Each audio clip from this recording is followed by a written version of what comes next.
You're listening to the J.D. Rucker Show. Let's begin.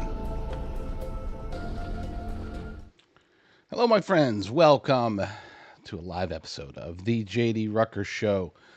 You know, people sometimes ask me why I don't do more live. I would love to do live. I grew up on live. Okay, I was doing live back in 2008, I think 2009. That's when I started doing podcasts, started doing these shows, and it was fun. I loved it. I still love it, but things happen.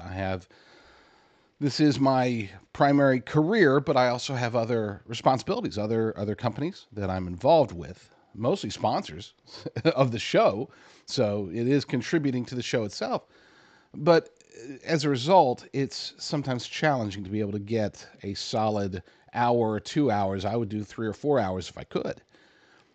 The distractions are numerous, and as a result, I tend to pre-record my show. And there's other reasons too. You know, my show does broadcast on Frank Speech and on Dell TV on Rumble, and so to be able to do that, I don't have a producer over there. I self-produce my show and I send it over there, and it's 56 minutes, and I have to get it. The timing's got to be perfect, and I can't. I have to pre-record, and that bums me out because it means that I don't have an opportunity to really address the audience, to talk in real-time chat or anything like that. But we're trying this. This is attempt number 14 over the last several years. We're going to try to start doing an evening show because that's when I'm still busy. Okay, don't get me wrong. If you saw my setup here, all the screens that I have and the things that I'm monitoring while I'm also doing the show, you'd think that I was like talented or something crazy. Because we and in the evening, 7 days a week, 365 days a year, 366 on a leap year, I run the Liberty Daily every night. So starting at 5 p.m. Pacific, I'm running the Liberty Daily up until the morning. And then on the weekends, like we're in now, I run it the entire time. And that's challenging. Anybody who's familiar with the Liberty Daily, it's real-time news as it's coming in. So for me to stop for an hour, 2 hours, however long, to do a show can be very challenging, especially when there's news breaking. The good news is that right now, it's 9 p.m. Eastern time, 6 p.m. Pacific. The news, especially on a Friday, is going to slow down a bit. But still, I've got my alerts. I've got everything pinging at me. And that brings up the other reason that I haven't done live shows in a while, is because for whatever reason, I found the perfect setup with OBS. I'm able to produce the show exactly the way that I want it. But for whatever reason, notifications that come in through the desktop will hit the audio on my show, and I can't quiet it. And one of the desktop notifications that I get is through Telegram. Telegram is what I use to. We have all the various people out there, quote unquote, spies and sources and news alerters, whatever you want to call them. They're out there, and they hit me on Telegram. That's how I get breaking news as it's happening. People alert me, hey, this just popped up. Hey, go check this out. Hey, here's a big story. This is one of the reasons that we're able to run the ship over there so leanly. I mean, for a site that gets 10 million visitors a month, to be operated on such a shoestring budget, because the revenue is still minimal even with that many page views, to be able to run it on a shoestring budget requires me to have other people out there sending me stories in real time, and we have to be able to get them fast. I mean, as they're happening, breaking news. We want to be better than Drudge, better than all the other the actual. Now, the Drudge is a conservative aggregator, but the actual conservative aggregators, we want to beat them. And generally speaking, we do. I mean, I am very blessed with this little army of informants, sources, whatever. They keep me up to date, and there are times when we get a story up there long before some of the other conservative news aggregators out there. And that's our strength, our superpower. It helps us quite a bit. But as a result, it makes it challenging to do a full-blown live show. So we are going to try to start doing this every day, every night, every evening, do this show. and I'm going to see, is it possible to keep my, I'm looking at my notifications over here. I've got my studio over here. Got the stories that we're going to be running. I've got my timer. I've got my video. I'm watching live chat. Can we do it? Can we do it? I think we can. I think we can. I think with your help. No, I'm just kidding. You don't have to do anything. You just have to listen and comment and all that good stuff. The other challenge that I have as far as doing live shows is that I'm a drinker. No, I don't drink alcohol. I drink beer or some drinks probably once every 2 or 3 years. Not much of a drinker, but I have to, because when I talk so rapidly. I just keep going, blah, blah, blah, barely breathe. I have to drink a lot. And so otherwise I cough, as I just did. So making sure that I stay hydrated. That's hard on a live show when you're going for hours at a time. Now, one superpower I have, I don't have to use the restroom very often. As long as I can go an entire show, regardless of how long it is, without having to leave this desk. All of this is way more information than you guys wanted to hear, but I'm stalling in a way. The other aspect of it is that I like to dive straight into a show. Challenge is that when you go live on Rumble, especially since we're doing, haven't been doing set times. When you go live on Rumble, you kind of got to wait for the audience to get there, right? Sometimes, and same thing with X. We're broadcasting on X. We do have a YouTube channel. I know that there's 3 or 4 of you, maybe, that watch over there. But I have to keep that up. People ask me, why do you even bother with YouTube? They've banned you like 3.5 times. You can't say certain things on there. The only reason we keep a YouTube channel at all is for the sake of search. People do need to hear the stories that we publish. And it's not always just the conservative or alternative media consumers. YouTube is the venue through which I can alert people. Like we had a relatively important story pop up a week ago, and we were able to get it out through the normal channels, but on the YouTube channel, it was actually able to go semi-viral, at least for my tiny YouTube channel. It went semi-viral because it was information that other people aren't willing to talk about on YouTube. So we keep it up there as well. So anyway, with that said, let's get started. Let's get this first. Let's start off with some good news. All right, this to me, it really made my day when I watched this. Trump has promised to carry out the largest deportation operation in U.S. history. And before those operations begin, some migrants are already choosing to leave the country voluntarily. News Nation's Jorge Ventura joins us live from San Antonio, Texas this morning with more on this story. Jorge, how many migrants are we actually seeing doing this, leaving voluntarily? Right now, Marky, it's unclear, but we are starting to see a trend, and this comes as cities across the U.S. and Mexico are now bracing for President-elect's deportation operation. But his hardline messaging on those deportation efforts have some migrants panicking and some even choosing now to self-deport back to their home countries. I spoke with immigration attorney Rolando Vasquez, who tells me that some of the immigrants that he represents that entered under the Biden administration are now choosing to return home, fearing deportation under the incoming administration. Just as recent as yesterday, they notified me that they were going to depart the country voluntarily, and understanding that, the Trump administration is going to carry through on their promises.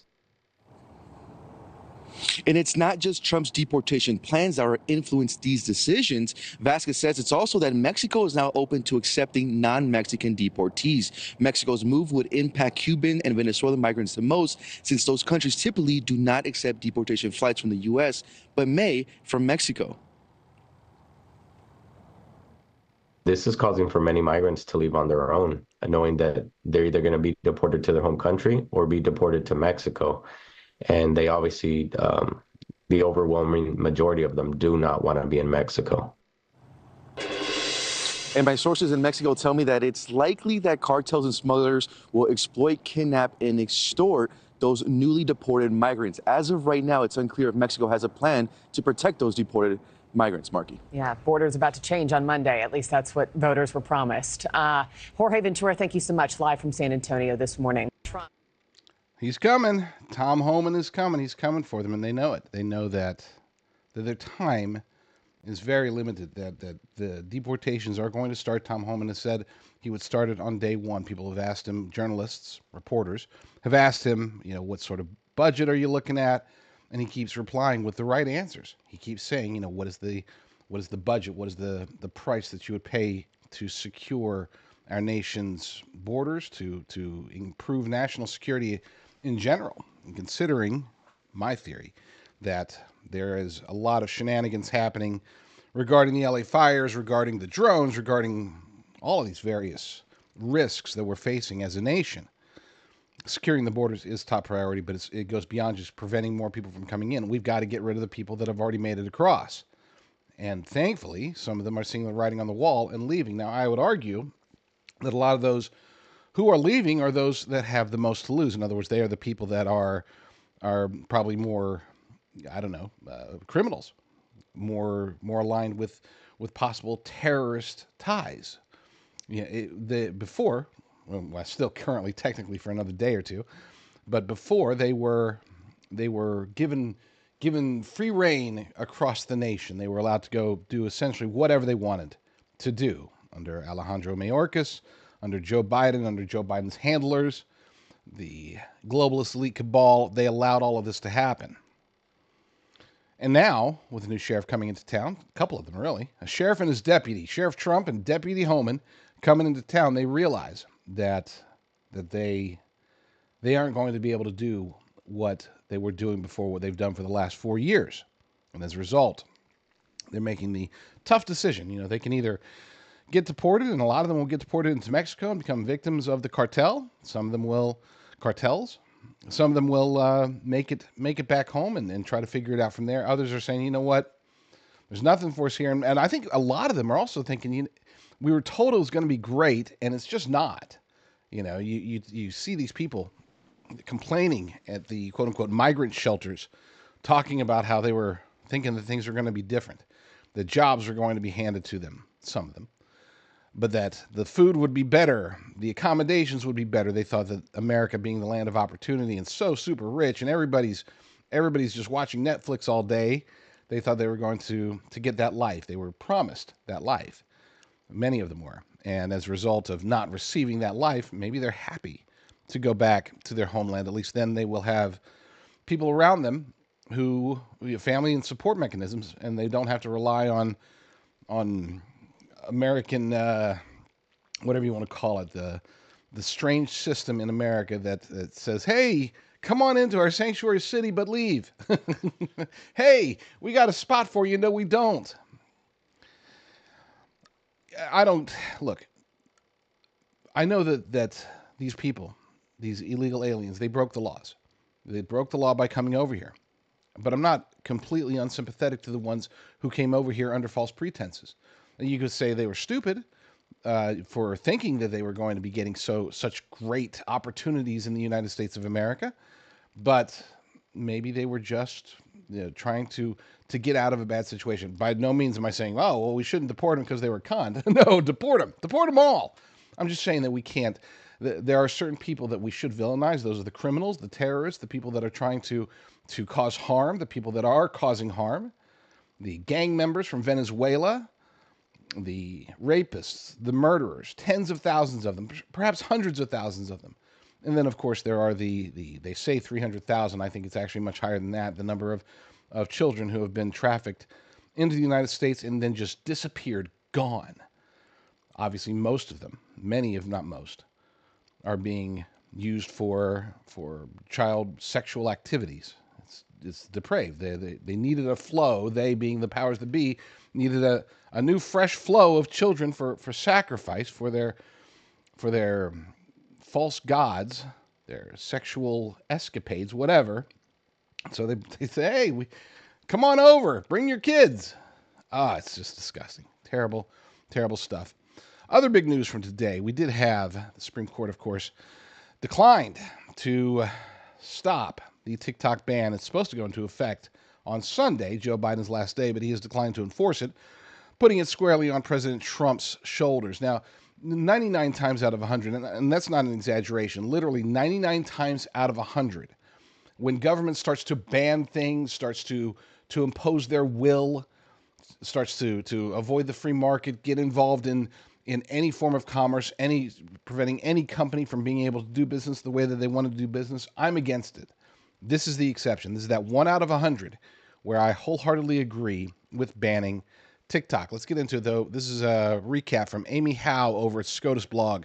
Supreme Court upholds TikTok ban. Supreme Court on Wednesday unanimously upheld a federal law that will require TikTok to shut down in the United States unless its Chinese parent companies can sell sell off the U.S. company by January 19th. In an unsigned opinion, in other words, we don't know who wrote it, the justices acknowledged that for more than 170 million Americans, the social media giant offers a distinct and expansive outlet for expression, means of engagement, and a source of community. Those are the good parts. But the court concluded that Congress has determined that divestiture is necessary to address its well-supported national security concerns regarding TikTok's data collection practices and relationship with foreign adversaries. Now, I was very concerned. I really was. I was concerned going into this case, thinking that because if we were to go by the letter of the law, there's a possibility that some of the justices would say, we're going to decline, we're going to overturn this, we're going to stop it because it really is sort of an attack on the First Amendment. I thought that they would possibly not see the reality. This is not an attack on the First Amendment. This is not government stifling the expression of individuals or even a company. The reason being is because and Neil Gorsuch was the only one who actually sort of came out against this concept. He ended up still siding with the other justices, but he thinks that it is a sort of a First Amendment case, but he still understood the threats there. I was scared that more of them would, and I'm very thankful that they did not. This is not about the First Amendment. This is not about stifling innovation or preventing anybody from being able to speak freely. They can still speak freely, okay? They still have venues, these TikTok influencers that are going to lose money, and I feel bad for them, but they're going to lose money. They're going to lose their livelihood. They can and should go to wherever. Find something else, Instagram, I don't care. YouTube Shorts, find something different, because the risks associated with TikTok are real. This isn't like some theoretical thing. This has been demonstrated. Data is being collected and people are being manipulated. Now, you can argue that the manipulation aspect of it falls under the category of free will. And if they're going to manipulate China, if they're going to manipulate people through TikTok, that's really on the people, right? The problem is that they did it. They won. I mean, 170 million people. We're talking about basically an entire generation that has been dramatically influenced. Their lives have been changed as a result of this app. So combine that with the data collection, the severe data collection that the Chinese Communist Party is engaged in with TikTok, and it's a no-brainer. This is where a lot of people are coming out because President Trump has said that he's going to try to figure out a way to unban TikTok. If he wants to ban TikTok, then get Elon Musk or Jeff Bezos or somebody else to buy it. That's it. Make sure that the servers are here, clear it of any back-end spyware, prevent it from being used by the Chinese Communist Party against us, because that's exactly what is happening today. They use it for propaganda. They use it to know not just our whereabouts, but our likes, our dislikes. They're able to glean more information than you could possibly understand, more than I can understand. And I've done quite a bit of research into this. TikTok is dangerous. And President Trump's attempts to slow or stop the banning, I disagree. Okay, is it like, oh my gosh, he unbanned TikTok and now I'm not a Trump supporter? No, it's not like that. I mean, he's still my guy, right? I just disagree on this particular issue. If he wants to go about fixing it, then great, fix it. But the only way to fix it is to have it sold and to decouple it from the Chinese Communist Party. No data going to them, no manipulation, no propaganda, no. And we're not, when I say propaganda, propaganda, it's like, oh, you can't have propaganda? No, you can. It's legal. What's not legal is that TikTok is one gigantic psyop that is designed to, for example, okay, one could make a very distinct argument and a very accurate argument that part of the rise of such things as Ozempic and other damaging drugs, damaging practices, the rise of these things can be attributed in many ways to TikTok and the influencers that are either manipulated or paid or bribed or blackmailed or whatever into promoting anti-American and very dangerous everything, whether it's practices, products. It's got to go. So if they want to sell, they've got a couple of days left. I mean, they got what, a day and a half, right? 2 days. If they want to sell it, sell it. Get your money, take your cash and go away.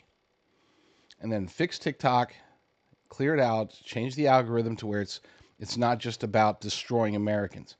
I mean, to keep in mind, we've what is it? It's not fat positive. That's what body positive. Like the entire body positive movement can be attributed to TikTok. Okay. So they are literally encouraging Americans, especially youthful Americans, to practice extremely unhealthy lifestyles. And that's just the tip of the iceberg. I could go into it all day. I'm not going to, though.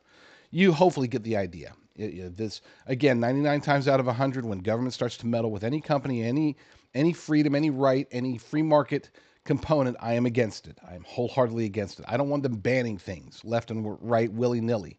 I don't want them banning anything really. Okay? Let the people decide. Let the people make mistakes. But when it comes to TikTok, too much of a risk, too many dangers associated with that particular app. Let's take a quick break. When we get back, we'll be talking about the inauguration.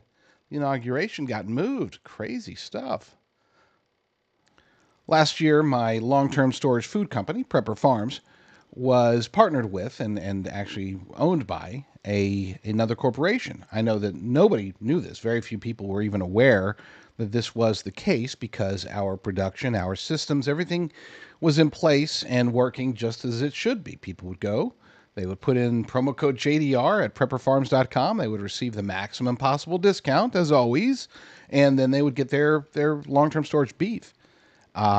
Things what you didn't know and what we can now explain now is that this year in 2025 we have gone back to the original ownership structure, and I'm very excited about that because that puts me finally back more in charge, and I am super excited about that concept, not because I crave power by any means, but because I feel that as an America First veteran-owned company that we need to focus on helping Americans to prepare for whatever is to come, whether it's natural disasters or emergencies or de-dollarization, food crises, bird flu, whatever it is. We do expect something to happen, which is why we built prepperfarms.com in the first place. The idea here is to get high quality, all American, all Texas beef, the good stuff, ribeye, New York strip, tenderloin, all of that good stuff, and freeze dry it naturally to give it a 25-year shelf life. We don't add any preservatives. There's only one ingredient, and that's beef. Lasts 25 years in the bag, and that's awesome. So support this show, support me, support yourself and your family. Protect yourself for the future by stocking up on long-term storage, high-quality beef. Go to prepperfarms.com. That's prepperfarms.com. Use promo code JDR, and you will receive the maximum possible discount.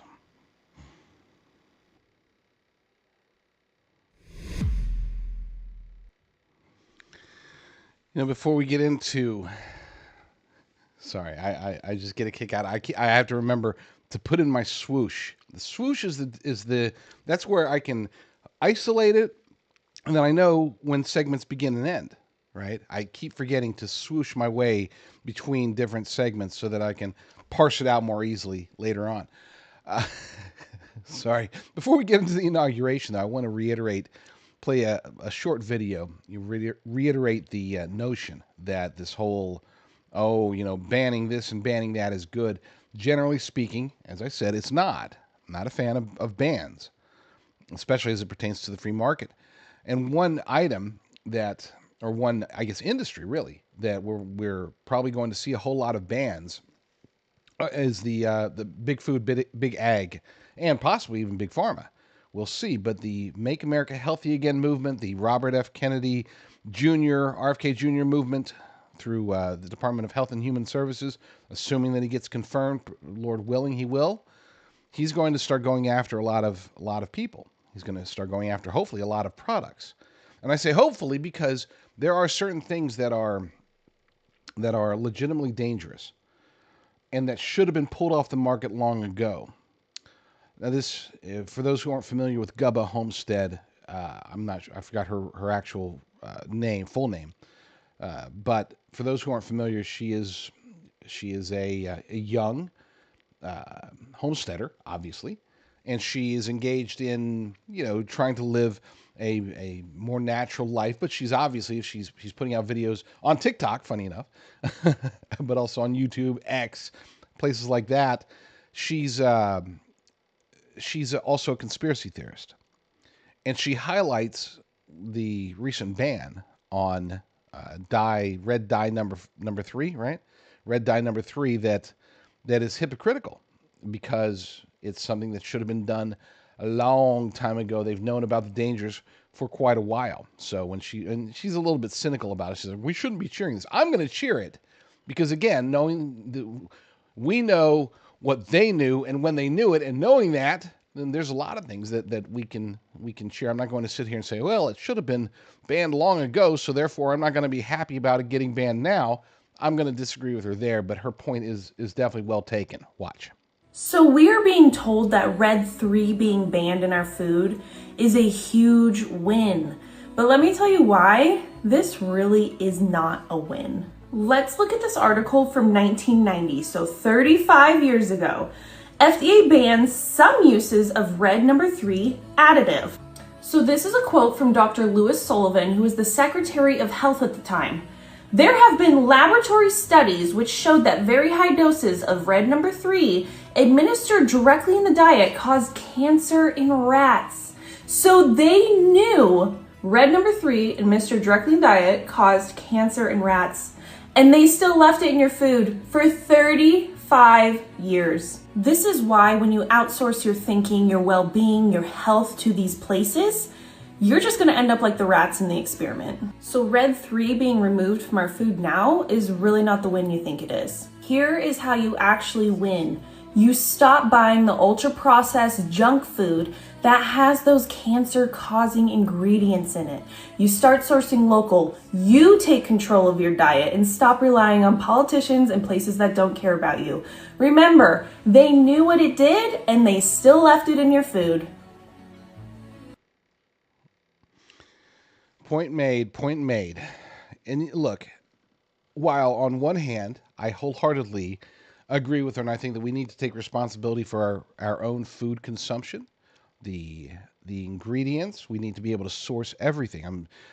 My wife and I, we have it's odd, it's funny, but we get great joy out of our early Thursday morning deliveries. That's when we get our food from the local farmers market. We go online. They've got a nice little website. We're able to pick out what food we need, and it's a co-op of local farmers, almost all either organic, regenerative, both, and they deliver this food, and it always comes at like 1 a.m. on Thursday morning, which is great. And we're always up. And so it's sort of like, oh, go check, go see. Let's see if we got our food. And it's like, oh my gosh, look, it's bok choy, or whatever. It's fun. I mean, we get a kick out of it. We start making our meal plan for the week. We know what kind of food goes into our body. We know what kind of food goes into our children's bodies. And that's super important. And I recommend that for everybody. But here's the thing. Let's face it. vast majority of Americans, even though it is rising, by the way, the whole idea of avoiding ultra processed foods and getting into more whole foods, not the grocery chain, but not that anything wrong with that, but getting into more real, legitimate, actual, natural foods and replacing our diets, uh, fixing our diets, I should say. That is growing, but still, the vast majority of Americans are just gonna go to the grocery store and go to Kroger's, go to Albertsons, whatever, and grab the Doritos, grab this, grab that. So, to some extent, I am very happy. Not some. There's no caveat there. I am very pleased that hopefully, Lord willing, RFK Jr. and his team will be able to determine, hey, look, this study shows that this stuff is bad for us. They've known about it. This company here, company A and B and X, have all known about it for a long time. They know that it's poison. They know that it causes cancer, that it causes this, causes that. Scientific studies demonstrate it. So let's get rid of it. They do that in Europe. They do that in other places. Why are we the outlier? Look, I don't mind America being the outlier or even America being the thought leader in most things. In this case, we're not. We're the backwards ones. We're the ones that are like, hey, yeah, let's poison our own people. More so than they end up poisoning themselves. So yeah, so I'm excited. I'm looking forward to it. But this next story is one that initially my alarm bells went off. Okay, I'll admit it.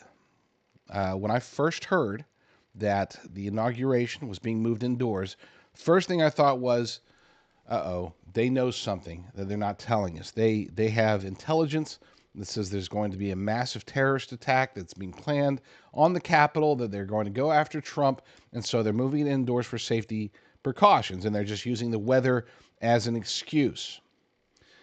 But I did look into it, and I came to the conclusion that it probably really is the weather. I went back. I started looking at historical January 20th, 2017, January 20th, 2021, 2017, 2013. Started looking back. What is the weather in D.C.? Is this odd? And I realized, at least going back 20 years, it's not. I mean, the weather was in the 40s for every inauguration that I went back. Now, my wife is going to take it back even further. But you could say within the last 20 years, that's when, I guess, more precautions are being taken when it comes to weather, right? And it is. The forecast shows that it's going to be, some are saying it could be as low as the teens, but at the highest it could be is in the 20s. And that's cold. That is cold. So yeah, but to the news, to the point of the news, CBS News is reporting that Trump inauguration ceremony moving inside the Capitol due to freezing temperatures. Monday's inauguration, get rid of that. Monday's inauguration ceremony for President Trump and VP Vance will take place inside the Capitol due to dangerously low temperatures, Trump announced on social media on Friday. There is an Arctic blast sweeping the country, Trump wrote on Truth Social. I don't want to see people hurt or injured in any way. Therefore, I've ordered the inauguration address, in addition to prayers and other speeches, to be delivered in the United States Capitol Rotunda, as was used by Ronald Reagan in 1985, also because of very cold weather. So apparently there is some historical precedence to this. Temperatures are expected to be in the teens and low 20s on Monday, with heavy winds. Weather forecasters are also predicting snow the day before. All right, so after doing a little bit of research on this, I came to the conclusion that, you know what? No conspiracy here. FBI, Secret Service, everybody's been talking about the potential for violence, for even terrorist attacks on Inauguration Day. So I'm seeing this as a positive. Now, it sucks because you're talking, like 100,000 people traveling to D.C. They were like 70% full in their bookings at hotels. And they're going to give them a couple of, I think, one stadium where they can go to and watch the proceedings on the screen live. But that only fits like 20,000 people. So there's going to be a whole bunch of people there with nothing to watch. That sucks. Okay, that does suck. But I'm happy by it. I admit it. I've been saying, I said in yesterday's show, or maybe even this morning's show, we need to pray for President Trump, pray for protection. And I would argue it's a possibility, I don't know what God's thinking or how he acts. I just go with it, right? But I think it's definitely possible. Maybe there was a massive terrorist attack that was planned for Inauguration Day. And just maybe, this is the hand of God protecting our nation, protecting the president, the vice president, the people there, and saying, you know what, let's make it a little bit cold, and let's kind of put it on Trump's heart to move it indoors. Let's ruin the plans of the terrorists or whoever it was that was planning to attack. We'll never know, of course. I mean, if you can't disprove anything that I just said, and nor could I prove anything that I said. I'm just saying, in my heart, I think that's at least a possibility that this is this unfortunate change of plans is actually possibly a blessing in disguise. Speaking of blessings in disguise, I want to highlight this guy. This video was sent to me, and the funny part is, it was sent to me as, is this somebody that we need to watch for? Okay. They were saying, this guy seems to be a rising star. His name is Jason Paul. And he's out of Massachusetts. He came from Connecticut, moved out to Massachusetts. He's running for the DNC chair.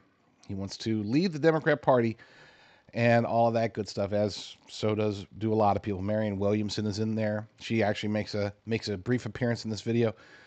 But they were asking, what is the problem? What happened? Why did the Democrats lose so badly, right? And Marianne Williamson starts to explain how it was because there was no open primary, and we were kind of stuck with Joe Biden for a while, and then by the time they got rid of Joe, it was too late, and that's why if we had an open primary from the beginning, then all of these things would be different. We wouldn't have had Joe in there for very long. As far as the candidate, Kamala probably would not have won the nomination if she had to go up against other Democrats, and therefore that's why we lost to Donald Trump. That's what she was saying. And this Jason Paul guy disagreed. And again, I'm highlighting this because somebody sent this to me as is this the next big Democrat to watch? And I don't think so. But you watch and try not to laugh. Trump, the Democratic Party, by suppressing that primary, open the door and let Donald Trump walk in. But let me ask those on the stage here. Show of hands. Does anyone disagree with Ms. Williamson on her point about the process? Does anyone on the stage disagree with Ms. Williamson about the process? Mr. Paul. Our problem is we trusted you all. Your job was to inform the American people about what was going on in this country. But instead of informing the American people about what's going on in this country, you asked the same kind of gotcha questions that I am so sick and tired of hearing from journalists in this country. Joe Biden did a good job as president. He got good things done. And none of you ever said it because you wanted to ask, what's wrong with Joe Biden today? What's wrong with Joe Biden today? What's wrong with Joe Biden today? And because the media didn't inform the American people about what was going on, it became impossible for us to get any message out. And because we couldn't get any message out, nobody knew what we did, and that's why we lost the damn election. It is your people's fault, and I'm sick of it. I'm sorry.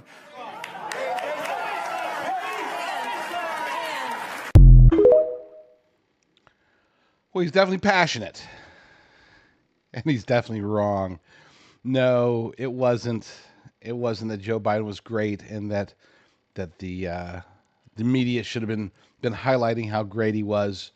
This guy's an idiot, okay? And if this is it, I hope he wins, okay? I hope that he takes his delusional ideas and leads the DNC to further failure in 2026 and 2028 and beyond, because this guy's an idiot.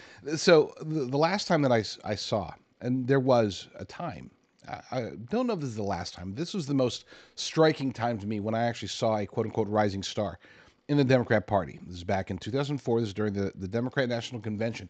And they brought out this guy that was I remember very vividly, considering that I only watched it once, for it to be still stuck in my memory so well 20 years later is telling. They brought out this guy, young senator, been in the Senate for like 2 years, and they introduced him as a rising star in the Democrat Party, and I was watching, and within like 15 or 20 seconds, I'm like, holy crap, this guy's good. Oh, goodness. And of course, I'm sure you know that was Barack Obama. That was the last time when a quote unquote Democrat rising star truly scared me. I take that back. Okay. And I'm about to lose a whole bunch of credibility when I say this. But there was one other time when a quote unquote rising star in the Democrat Party impressed me and actually made me a little bit worried about his ability to rise in power. And I'm ashamed to admit, but you know what? When I got Barack Obama right, obviously, but the guy, the follow-up guy, the next Barack Obama in my mind at the time, we have to learn from our mistakes. And when I first saw this guy speak, I thought, okay, that's not quite Obama, but he seems extremely intelligent. I started looking into him. His history in military intelligence, his history in all these various, like his pedigree, Rhodes Scholar. It's like, oh my gosh, this guy seems like he could be a major risk. He could pose a challenge for the Republicans to be able to defeat this guy. And I started looking into him, and I thought, I'm just going to go out and say it. I thought Pete Buttigieg was a rising star. I really did. I thought, wow, this guy. And now, a few things that I didn't know about him when I had made that determination. I didn't realize how small he was. I mean, the guy's pretty tiny, right? And that's hard. Look, I don't care. You can say all you want about size and this. It makes a difference. It makes a difference. It really actually does. I mean, it will be hard for any guy under, we'll say 5'10", maybe even 5'9". It would be hard for any guy under 5'9" to win the presidency. It would be hard for any woman under 5'6" or 5'7", maybe. We'll say 5'6". It would be hard for any woman under 5'6" to win the presidency. There is this notion, that size matters. And if you look at past presidents, that's kind of spot on. This is why I hate to say it, but Ron DeSantis, he might have been onto something with his lift boots, because you can't be a short dude and win the biggest office. I'm not saying you can't. It's just, it is a roadblock. And Pete Buttigieg is not a big man. How tall is Pete Buttigieg? That's a good question. Let's see. I know that he comes across as small. That's for sure. He definitely comes across as not a tall guy. He is 5'8". There we go. 5'8". So yeah, it would be tough for him to win.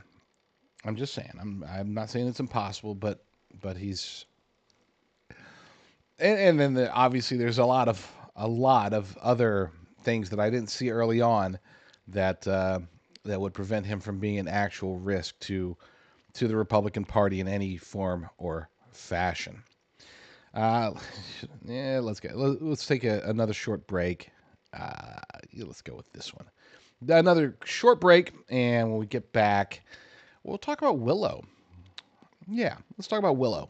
No, not the movie, definitely not the sequel or the failed television show. Let's talk about Willow from Google. Dangerous stuff. I'm Jonathan Rose, CEO of Genesis Gold Group.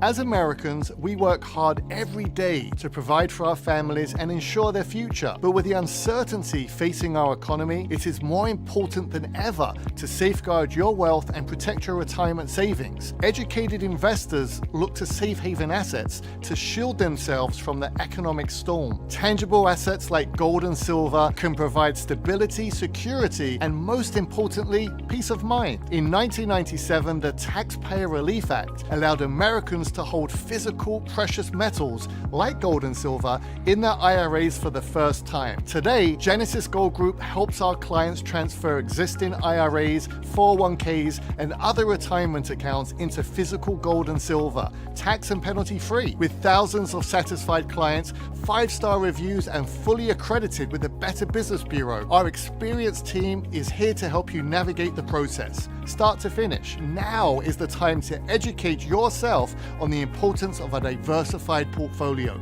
including tangible assets like gold and silver. Call now to receive our free wealth protection kit and digital dollar defense guide. Call now and we'll include our extremely popular Silver Prepper Bar free when you open your account. Add it to your IRA or have it sent to your home. Call Genesis Gold Group today at 800-200-GOLD. Prepper Bar only available through Genesis Gold Group.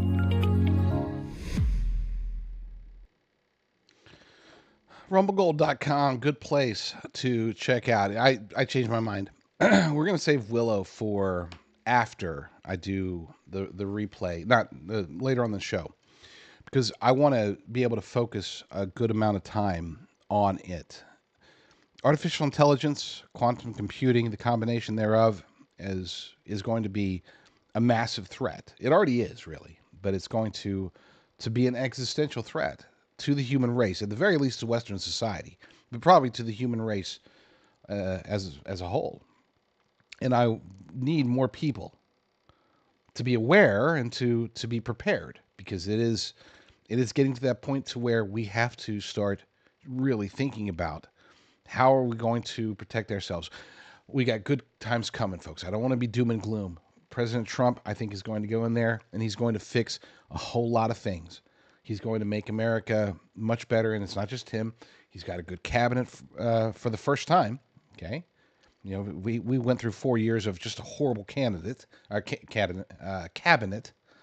and then we followed up with that horrible cabinet with the entire horrible regime under Biden. Now we've got President Trump rejuvenated, smarter. Okay, lessons learned from the last go round, and with a much better cabinet behind him. So I do believe that he is going to be able to accomplish a whole lot. But just because he can do a bunch doesn't mean that the threats go away. De-dollarization is still a threat. AI is a huge threat.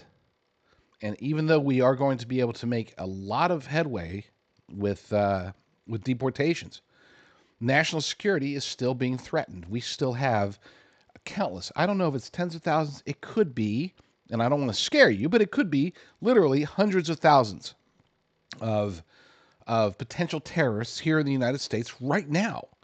And not just from like one country or one group, or it's not just all Al-Qaeda or ISIS or whoever. We've got China. We have other people. And terrorism is not just a matter of flying planes into buildings. It could be, for example, starting fires when the conditions are ripe. It could be blowing up lithium battery plants, blowing up electric substations just before winter storms. Things can start getting crazy. And it's funny because I say terrorist, but what I'm really referring to is guerrilla warfare. This isn't necessarily about just domestic terrorist attacks. This is about guerrilla warfare being waged in the United States of America today.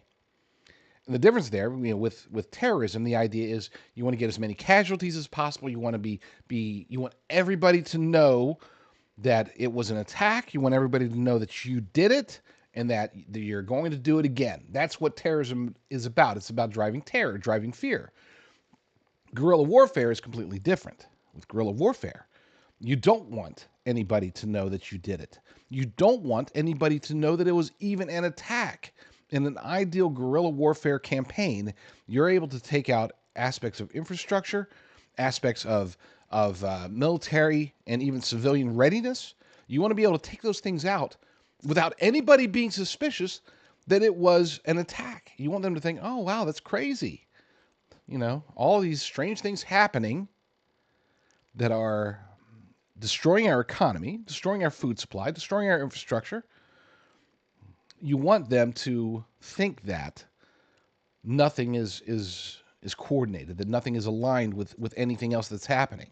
That is guerrilla warfare, and that's how you weaken a nation.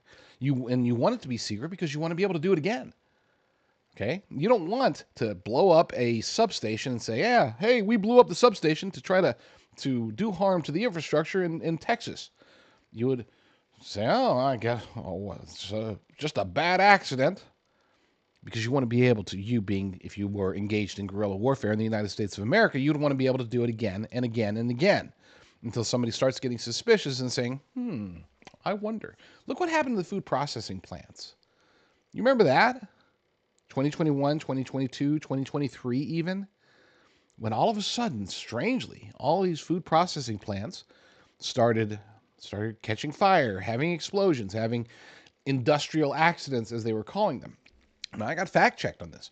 I was in Snopes or one of those places. They're like the claim that these food production facilities are being sabotaged is categorically false. There's it's always been happening for. I fact checked the fact checker. Okay, I went through. I used the enemy. I used Google News, but I went back over 15 years to see, looking for particular keywords of food processing plants, industrial accidents, stuff like that. And I found that between 2021 and the middle of 2022, there were more food production plant industrial accidents in that period than in the previous 15 years combined. So yes, I do believe that those were part of a guerrilla warfare attack on our food supply to raise inflation, to cause perhaps other countries, to allow for other countries to be able to swoop in and buy certain things such as farmland, such as food production facilities. That's how guerrilla warfare works. And that's different from terrorism. So when I say that we have threats here in the United States, Tom Homan can go after a whole bunch of them. But even with the vast powers and the vast resources that he'll have available, it's not like he's facing tens of thousands or hundreds of thousands. He's facing 20 or 30 million.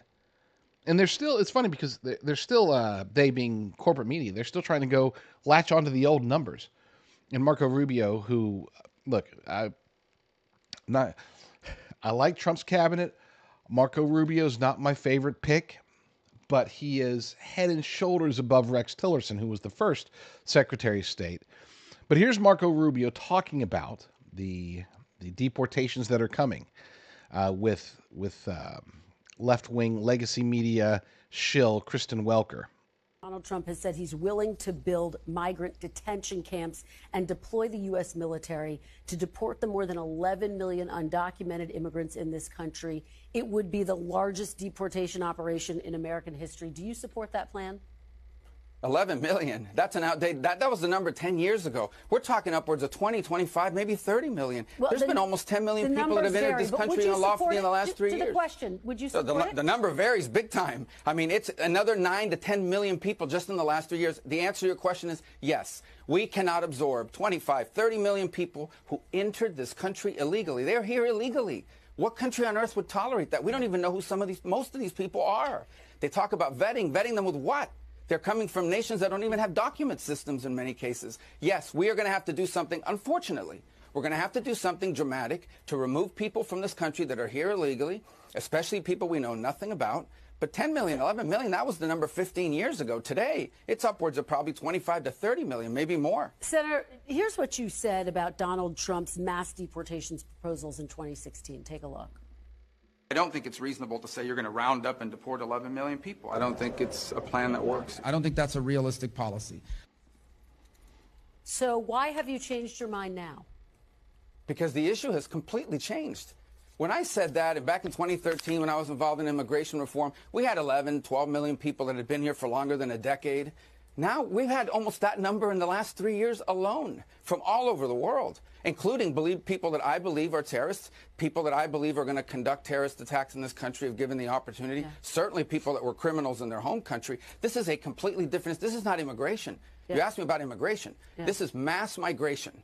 Mass migration. This is an invasion of the country. And it needs to be dealt with dramatically. And by the way, I'm not a big poll follower, but polls show most Americans agree with us on this. And of course, that was an issue under former President Trump as well. There was just a bipartisan proposal that was put on the table that would put more funding into border enforcement as well as limiting asylum. Republicans walked away from that. But let me move on to my next question. No, we can't move on because that's not what that bill did. That bill also created asylum officers who right on the border will be able to give give people asylum, and you give someone asylum right on the border without any appeal, no judge, nothing, just an asylum officer, they are on a path to citizenship. Okay. That's why I oppose that bill. Your fellow Republican said it was the best deal that they had seen in a long, long time. But Senator, which fellow Republican? Senator Lindsey Which Graham. fellow just Republican to name, said that? Senator Lindsey Graham. Just to okay. name Well, one. then I disagree with Lindsey if that's what he said. I'm not in favor of asylum officers at the.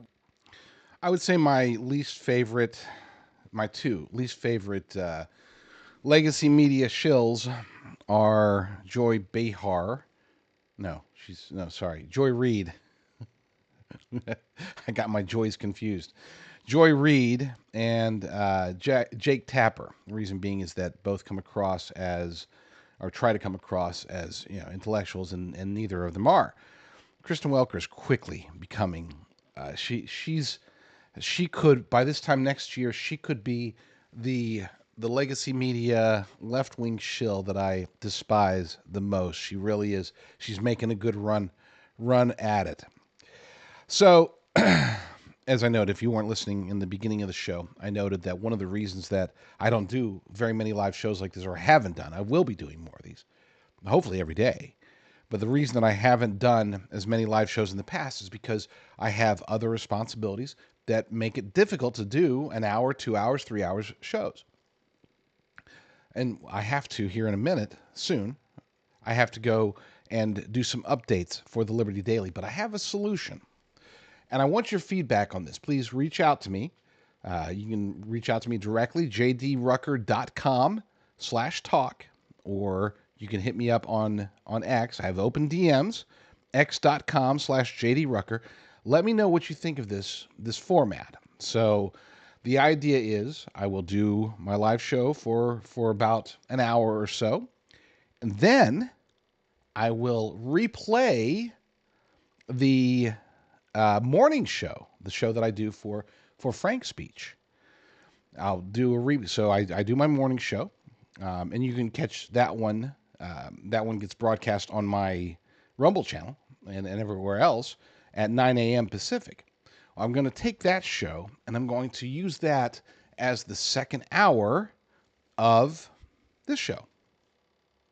And then, after that is done, and that'll give me an hour, basically, or 56 minutes, where I can go and I can work the Liberty Daily, do my thing, and then after that, the replay of the morning show, after that second hour of this live show is done, then I come back and do another hour so that we can have the full-blown show that I've been craving, dying for a long time. Hopefully, that's a good format. You tell me, reach out to me, jdrucker.com/talk or x.com/jdrucker. Let me know if you think that's a good idea. And without further ado, let's go ahead and do just that. Let's dive in to the morning show, and I will see you all again live in 58 minutes from now. So stay tuned. I'll be back.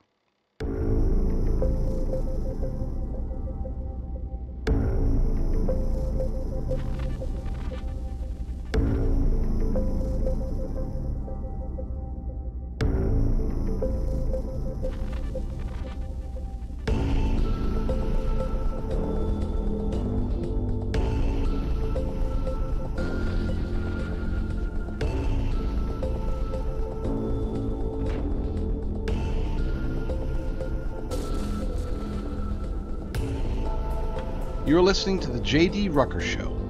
Let's begin. Today is the last Friday that Joe Biden will be the person in the Oval Office part-time, because I know most of the time he's actually either in a separate fake Oval Office or he's in Delaware on the beach or something. But yeah, it's his last Friday as the POTUS, and it's time for us to rejoice, maybe have a good, positive, prayerful weekend. Pray for President Trump. We've still got 3 days to go, folks. I know Inauguration Day is Monday. I just want to make sure that it goes as smoothly as possible. So keep him in your prayers. We've got an exciting show today. So what are we talking about?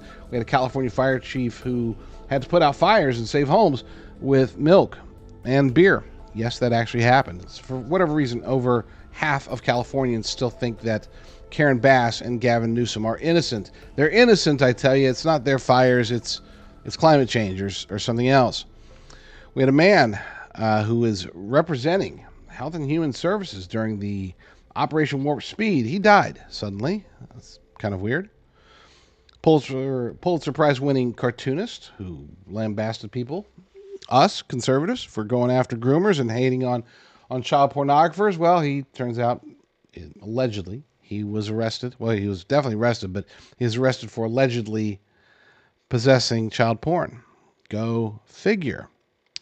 Trump and crypto. Man, what a combination that's going to be. I'm next to Maha and hopefully destroying the deep state. I would say that the crypto play has me most excited because it really, had Kamala Harris won, I think that Bitcoin would be dead. Seriously, within 3 years. I know that it's decentralized and it can't technically die, but I'm sure that Kamala would have tried to figure out some way to make it die. We got a couple stories actually we got three stories about DEI, including one that's sort of I would say a bombshell in a way, and President Trump is getting involved in that one. The other two are less bombshells, more analysis, but good analysis. My analysis, and as we know, my analysis is the best analysis. Thank you all for watching the J.D. Rucker Show. It is going to be a good one, and we're preparing for the weekend. So, which I don't have much of a weekend. I send the team from the Liberty Daily home for the weekend every weekend, and I end up running it solo and only taking naps. So there's that. Not complaining. I love it. I'm blessed. I love it. Okay? I have more fun on weekends, being super jam-packed and busy, because I get to do it with my family anyway. So there's that. All right. Let's clear our minds, clear our hearts, maybe say a little prayer, and let's have a very good episode of the J.D. Rucker Show. Stay tuned. California is finished. Less than half of the population believes that Gavin Newsom and Karen Bass are to blame for the disasters in LA, the fires that have destroyed so many buildings, so many homes, taken so many lives. Fires that could have and should have been prevented if there was any level of competence in leadership in LA and the state of California. Unfortunately, as a member of California, I can vouch for the notion that most Californians just don't buy it. They're not, I don't know if they're delusional. I don't know if they're sticking their head in the sand. I don't know if they're just partisan hacks that say, oh, there's a D next to Karen Bass's name and there's a D next to Gavin Newsom's name. Therefore, they couldn't have done anything wrong. Or maybe they're just buying into the propaganda that this was all about high winds and dry conditions, and that it's not about empty reservoirs or water being horribly managed at a time when it was most needed. An article over at the Gateway Pundit highlights this. Says the Los Angeles area fires have charred the popularity of California Governor Gavin Newsom and Los Angeles Mayor Karen Bass, while showing a deep division in who respondents blame for the fires. Both of them are stone cold incompetent, according to President Trump. And there was a nice video that I'm not going to play, a little bit of language in it, so we're going to skip that one. But it was good. It basically highlighted the fact that California is beautiful, has great land, great everything, but the leadership has just decimated the state over the last couple of decades to the point that it is no longer really livable. 28% believe that Gavin Newsom is a great deal responsible, and about 20% say that he's somewhat responsible. That's 48%. Now, that means that 52% either don't know who to blame, or they barely blame Newsom and or Bass, or they don't blame them at all. In other words, they feel that there is no leadership gap, that the fire just happened, the reservoirs couldn't have been refilled, the fire trucks couldn't have been repaired in time, the budgets had to be cut because, you had to make room for dumb stuff. As a matter of fact, let's go ahead and play that video. I've got a video. I forgot the girl's name. I think it's on here, video detailing some of the things that were added to the budget under Karen Bass that perhaps should not have been. Karen Bass used fire department money to fund a queer occult interest, an Ebony Theater, and a trans cafe. So she had tried to slash almost $49 million from the Los Angeles Fire Department budget one day before the Palisades fire started. This came after more than $17 million in cuts the previous year. Okay? She didn't want to waste money because we're in a state that's under a constant threat of disaster. So what did we fund instead? What did we use that money for instead? Well, the budget resolution for 2024 to 2025 fiscal year shows some foolish spending. So there was a midnight stroll transgender cafe, which Karen Bass suggested a $100,000 slush fund, and that amount was fully approved by City Council. I saw a video today of just like 100 fire trucks sitting there that needed repair we could have used. Thank God for this cafe. It's Emily Saves America, by the way, is the name of the person. And did she say queer occult interests? I think that's what it said. And that's weird. I don't even know what that is. But apparently California is spending money on it. Los Angeles specifically is spending money on it, and not nearly enough on their firefighters.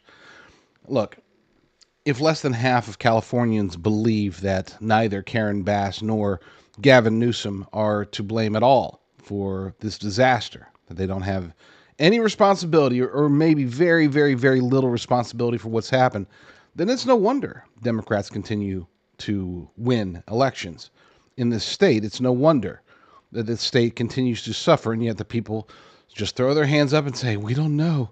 It's those darn Santa Ana winds that are causing all the problems.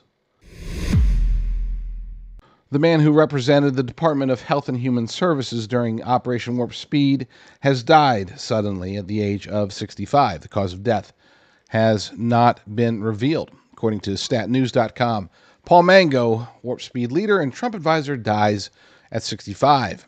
He was an integral part of the Trump administration's drive to invent coronavirus vaccines and treatments. He joined the Trump's Health and Human Services Department in 2019 as Deputy Chief of Staff during the pandemic. He became the agency's chief liaison to Operation Warp Speed. He published a memoir about those months called Warp Speed, Inside the Operation That Beat COVID, the Critics, and the Odds. He wrote that in 2022 and highlighted how Moderna's cooperation with the government in developing clinical trials and delivering millions of doses should be lauded. Again, dead at 65, no cause of death has been revealed, and take away from that what you will. A Pulitzer Prize-winning cartoonist whose work has appeared in Washington Post and other left-wing legacy media outlets has been arrested in Sacramento. Now, the irony in this story runs very, very thick, and it's actually very, very sad as well. This gentleman's name is Darren Bell. He was arrested in Sacramento. His claim to fame was, he won the Pulitzer Prize back in 2019. He goes after conservatives hard. He's a political cartoonist. He goes after conservatives, and one of the topics that he liked to go after when it came to going after conservatives was our perspectives on groomers, on child sex trafficking, on child pornography.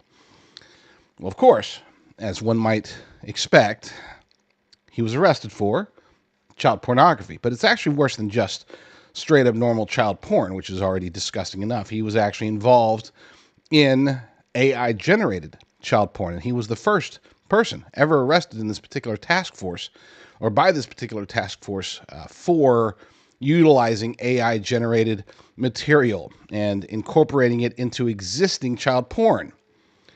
This is something that is, the sickness, the depravity, the ills of these people. Mental illness, some would say. I would call it demons. According to the Sacramento Bee, Darren Bell, a prominent Sacramento-based comic strip creator, cartoonist, and author, has been arrested on suspicion of possessing child pornography. Darren Lawrence Bell, 49, who won the 2019 Pulitzer Prize for editorial cartooning, was arrested Wednesday morning at his South Sacramento home by Sacramento County Sheriff's Office investigators. Deputies served a search warrant Wednesday morning against Bell following an investigation by the Sacramento Valley Internet Crimes Against Children Detective Task Force. And again, as of this month, this is the first time where they have actually changed the rules within the task force to start investigating AI-generated material, something they had not done before. He was booked into the Sacramento County Main Jail and remains held on $1 million bail. He is expected to be arraigned today and in Sacramento Superior Court. This just goes to show you, and we've said this many times, those who fight us, whether they're leftists, globalists, rhinos, uniparty swampsters, neocons, whatever, generally speaking, when they complain about something that doesn't make sense, okay, that is indicative of their own sins, their own evils, coming out and prompting them to defend their evils. Case in point, here's a man who railed against conservatives for going after groomers and child pornography, and he himself was apparently, allegedly, a groomer and a child pornographer. I'm Jonathan Rose, CEO of Genesis Gold Group.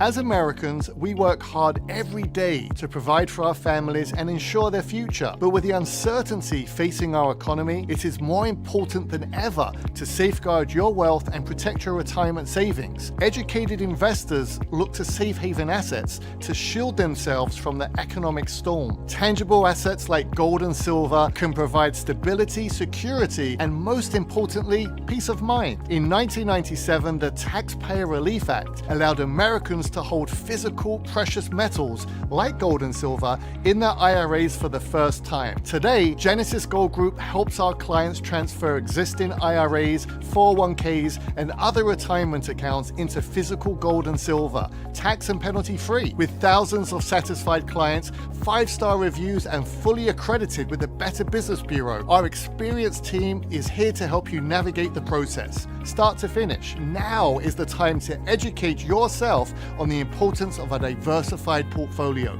including tangible assets like gold and silver. Call now to receive our free wealth protection kit and digital dollar defense guide. Call now and we'll include our extremely popular silver prepper bar free when you open your account. Add it to your IRA or have it sent to your home. Call Genesis Gold Group today at 800-200-GOLD. Prepper bar only available through Genesis Gold Group. In a world of uncertainty, be prepared with Silver Prepper Bars. Introducing the Silver Prepper Bar. Crafted from .999 pure silver and proudly made in the USA. Portable, perforated, and easily tradable, the Silver Prepper Bar is your lifeline in times of crisis. Silver Prepper Bars provide peace of mind. Don't leave your future to chance. Order your Silver Prepper Bars now at prepperbar.com. Silver Prepper Bars, ready for whatever tomorrow brings. Order now.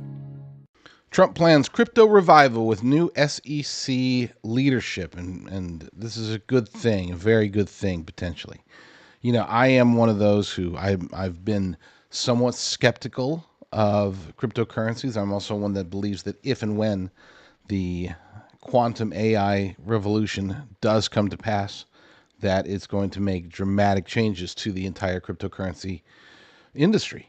And we can call it an industry now. It's not just a hobby or anything like that, a passing fad. Cryptocurrency is here to stay. The only thing that could possibly change that is if there are massive shenanigans from either governments who want to control it or central banks or the globalist elite cabal, which encompasses both. Between those, there are risks, but there's risks to just about everything. So don't say, oh, well, I don't trust crypto. I trust fiat currencies because they're safe. Yeah. I will be one of those who will live and die by crypto at some point in the near future. I'm still waiting for a few things to happen, but I do believe, I'm a believer in it. So we'll just say that. According to this article over at the National Pulse, the U.S. Securities and Exchange Commission will implement sweeping changes to its regulatory approach regarding cryptocurrency after Donald Trump is inaugurated on Monday. It is believed that Republicans on the commission will swiftly move to lay the groundwork for regulatory changes ahead of the confirmation of Paul Atkins, Trump's nominee to serve as chairman of the SEC. Atkins is slated to replace the current SEC chairman and cryptocurrency opponent, Gary Gensler, who announced his intention to step down once Trump is sworn in.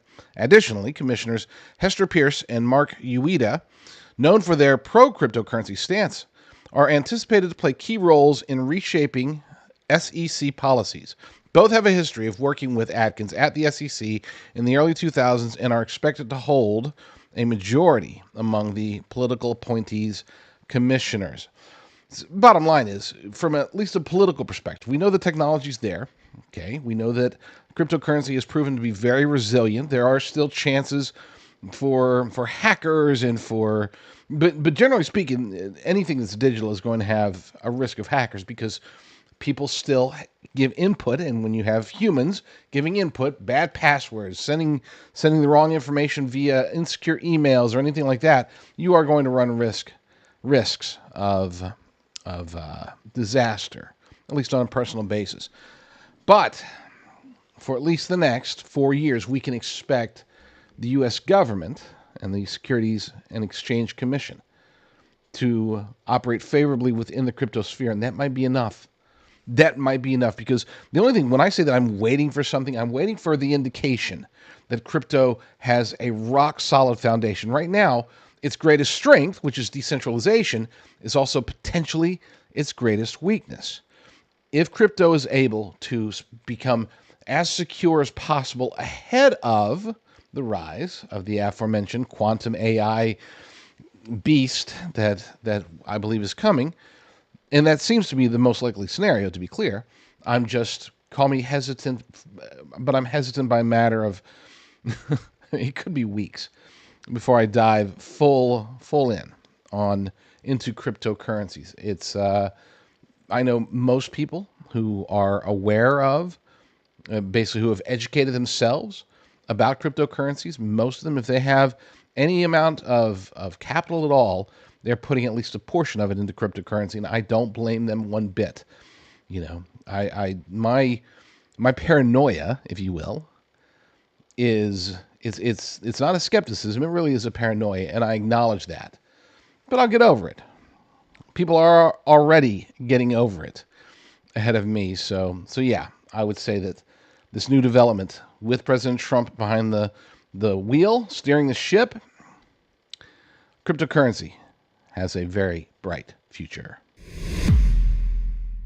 What is the FBI covering up by closing their DEI office just days before the Trump inauguration? When the news broke on Thursday that they were shutting it down, I thought to myself, I mean, instantaneously, alarm bells started going off. What are they trying to hide? Why would they do it now? You know, you'd think they would either have done it long ago, okay, December-ish, we'll say, or they would have not closed it down and forced Kash Patel and Donald Trump to do the closing for them. You would think that if they were truly committed to their mission of diversity, equity, and inclusion, that they would stay open as long as they possibly could to spread the fairness or whatever they think they're trying to spread. But no, they closed it down, or they're planning on closing it down basically a day before Trump is in office. And Lord willing, only days or just a couple weeks before Kash Patel is confirmed and is in charge of the FBI. They are hiding something. And I started looking, as soon as the story broke, I started looking at the various conservative outlets, alternative news outlets that were covering this. Nobody was catching on. Everybody was like, oh, look, Trump's winning. Kash Patel's winning. They're running scared. They're closing office early. He doesn't even have to be in power for them to be reacting. And I'm like, my gosh, guys, are you serious? This makes no sense. This makes absolutely no sense. And it wasn't until I did see somebody finally hop in and say, you know, hey, my alarm bells are ringing too. And it happened to be President Trump himself. He posted on Truth Social, "We demand that the FBI preserve and retain all records, documents, and information on the now closing DEI office. Never should have been opened, and, if it was, should have closed long ago. I agree on both counts. Why is it that they're closing one day before the inauguration of a new administration? The reason is corruption. And corruption, of course, is in all caps, as President Trump is wont to do.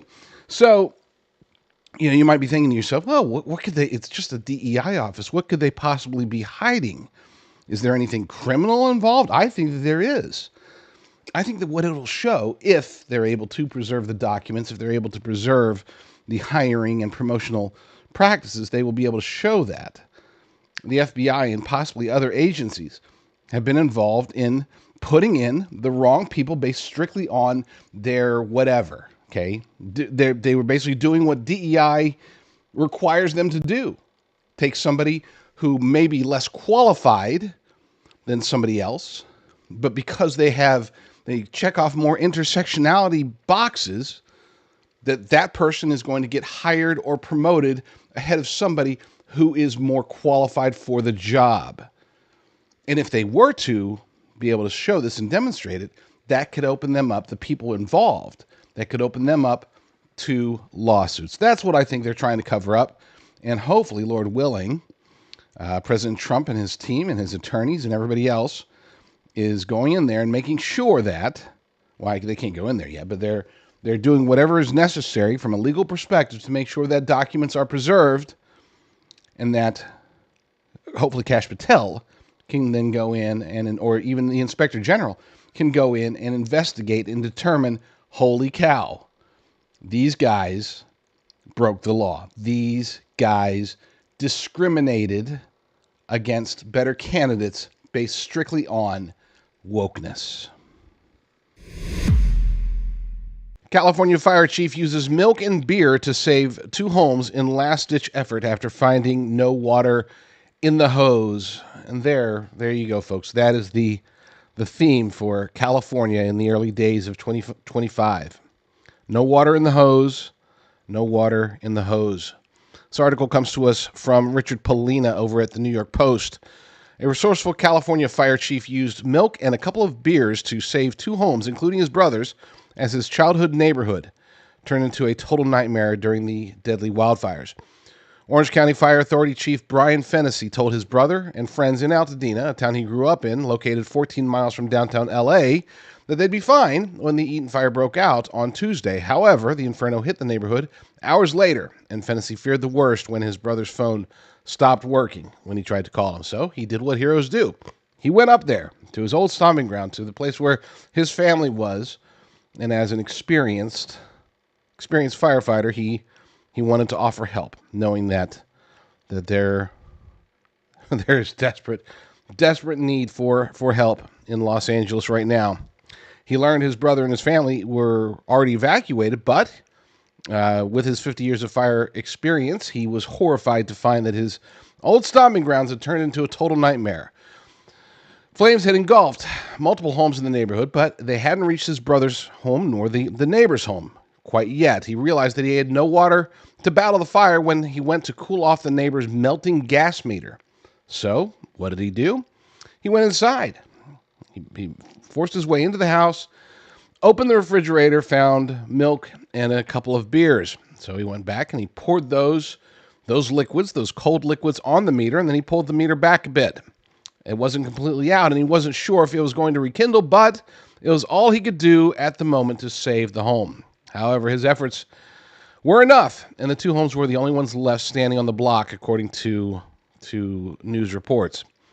Fennessy said that if he didn't act and try to save the homes, it was unlikely any firefighters would arrive in time to prevent them from burning down with the rest of the neighborhood. And this is a very important quote from him. It's absolutely true, and it's terrifying if you live out here in California. He said, "We tell everybody, call 911 and we'll be there. This was a situation where you call 911, it's unlikely we're going to be there." And he's concerned that this is the new reality. This is the new normal. That because of just awful management, awful leadership, awful policies in California for decades, that this isn't the last massive destructive fire that we'll see out here, and it might not even be the worst. what we experience, as bad as things were, we keep talking about, especially the left keeps talking about, oh, it's climate change, but more importantly, in reality, it's heavy winds, very dry conditions, and then combined with the poor management and arsonists, apparently, well, you're going to have bad fires. But again, I don't think this is the last one, unless things drastically change. Unless, I'm not just saying, okay, well, we're going to go ahead and fill the water reserves back up. We're going to get water in the right places so that we can fight fires next time. That's not enough. They need more people. They need their equipment fixed. Apparently, there's like 75 fire trucks just sitting there waiting. They're not allowed, between lack of budget to get them fixed and too much red tape, that because you know that it's not like these 75 trucks are just all stalled, completely broken down, unable to move. You know, they probably, some of them I'm sure just need an oil change or something like that. But because of red tape, because of California, because of progressive policies, they're not allowed to participate in the fight. Not that they would probably have enough people to help fight the fires. When you're faced with the lunacy and possibly the direct guerrilla warfare attacks that are taking place as people light more fires every single day, more arsonists are discovered every single day, and they're ranging from some illegal aliens, some homeless people, and some people that are like, I wonder what that person is doing and why they are participating, because they don't seem to be homeless. They don't appear to be illegal aliens, and yet they're out there lighting fires too. What is motivating them? We don't know. It's become just an absolute debacle, and I will tell you that as somebody, I have family that lives in Los Angeles. Praise God, they haven't been directly affected just yet. But we're keeping the refrigerator stocked, and the spare bedroom is ready to go, just in case, because you never know. You just never know, and I wish you could know.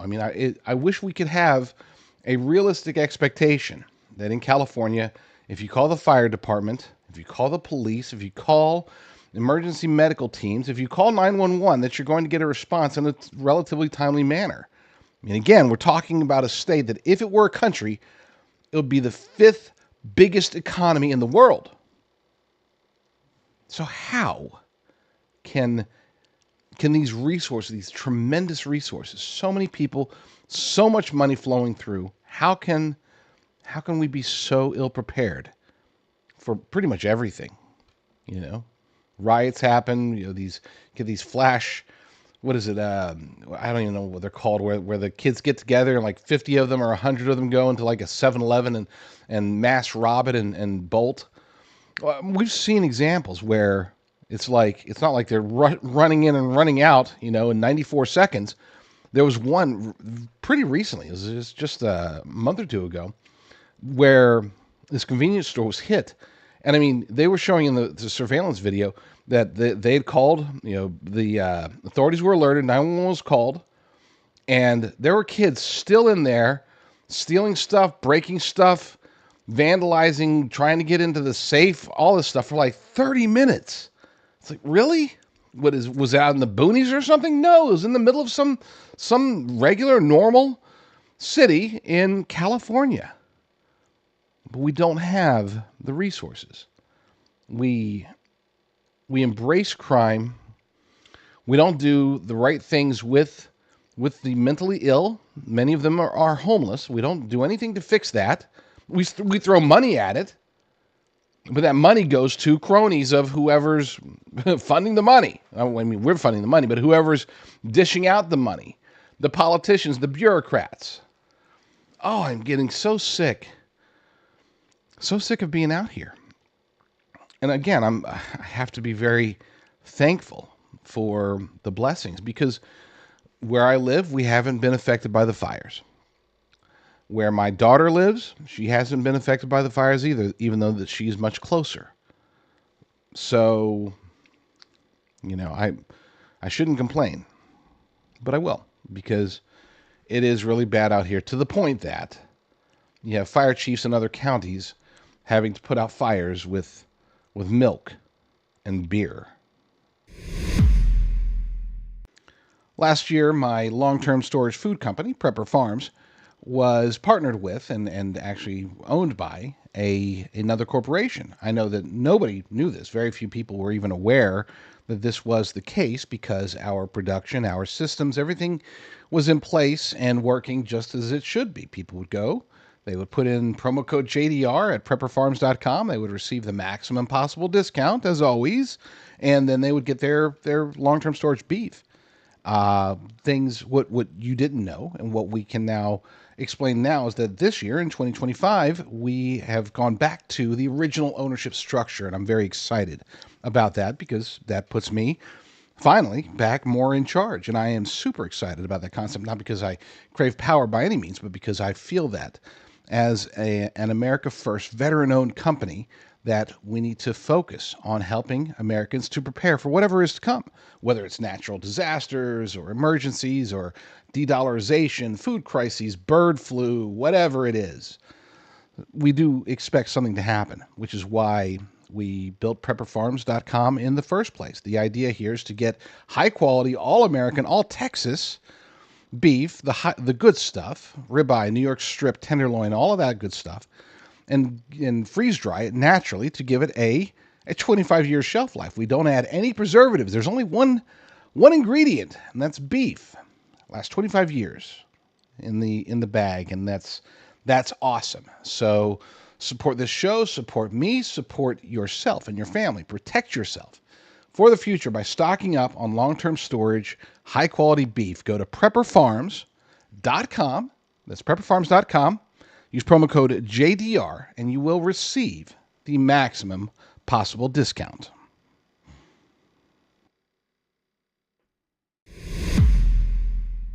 Which companies are rolling back DEI and which companies are stupid?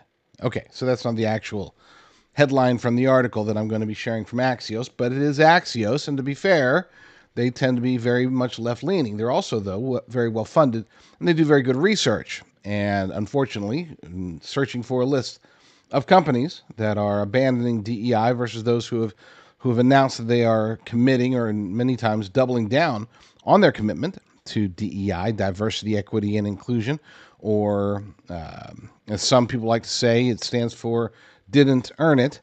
Whatever, however you feel. Point is that we're going to use Axios. We're just going to try to avoid their politics. This particular article comes from Eleanor Hawkins over there. And so here's the thing. Before I get into the list, just a quick note. People, I think most everybody who's talking about this, they're saying, Trump won, and therefore these companies are concerned. They're scared. They don't want Trump coming after them. They don't want Trump's supporters abandoning them. They saw what happened to Bud Light, yada, yada, yada. I disagree. I would say that in many, if not most, of these cases of companies abandoning DEI, they're just using the Trump victory as an excuse to do what they've wanted to do for a long time, because companies that embrace DEI, generally speaking, they're not seeing good results. Not from the DEI hires, not from the DEI policies, not from DEI consumers, I guess. I think they were hoping that by virtue signaling, they'd be able to get on the good side of the woke consumers, which I guess it's not working out as well as they thought. And they definitely thought they were going to get on the good side of globalist organizations, globalist companies, including, for example, BlackRock. That hasn't seemed to be as beneficial to them either, which is why ESG is also on the chopping block in a lot of these companies. All right, let's get to this list of companies that are backing down from their DEI. This is an interesting stat. Mentions of DEI and diversity, equity, and inclusion in earnings calls have dropped roughly 82% since Q2 of 2021. That, I think, perhaps more than anything else, tells us that this isn't just about, oh my gosh, Trump's going to take us out if we don't abandon DEI. No, it's like, oh, wow, okay. Trump won. Publicly, I'm going to say, oh, boo-hoo, but privately, I'm going to wipe my brow, and let's hope that the economy gets better and business gets better, and I don't have to bow to the woke DEI officer that knocks on my door every day. I'm pretending like I'm a CEO. Anyway, so let's get in. Who abandoned DEI. It's a longer article than I thought. Amazon. In a December memo to employees, Amazon said it was winding down outdated programs and materials related to its efforts around DEI.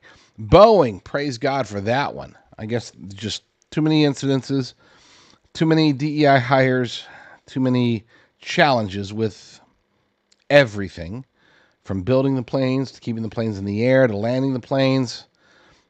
Just a debacle of a company.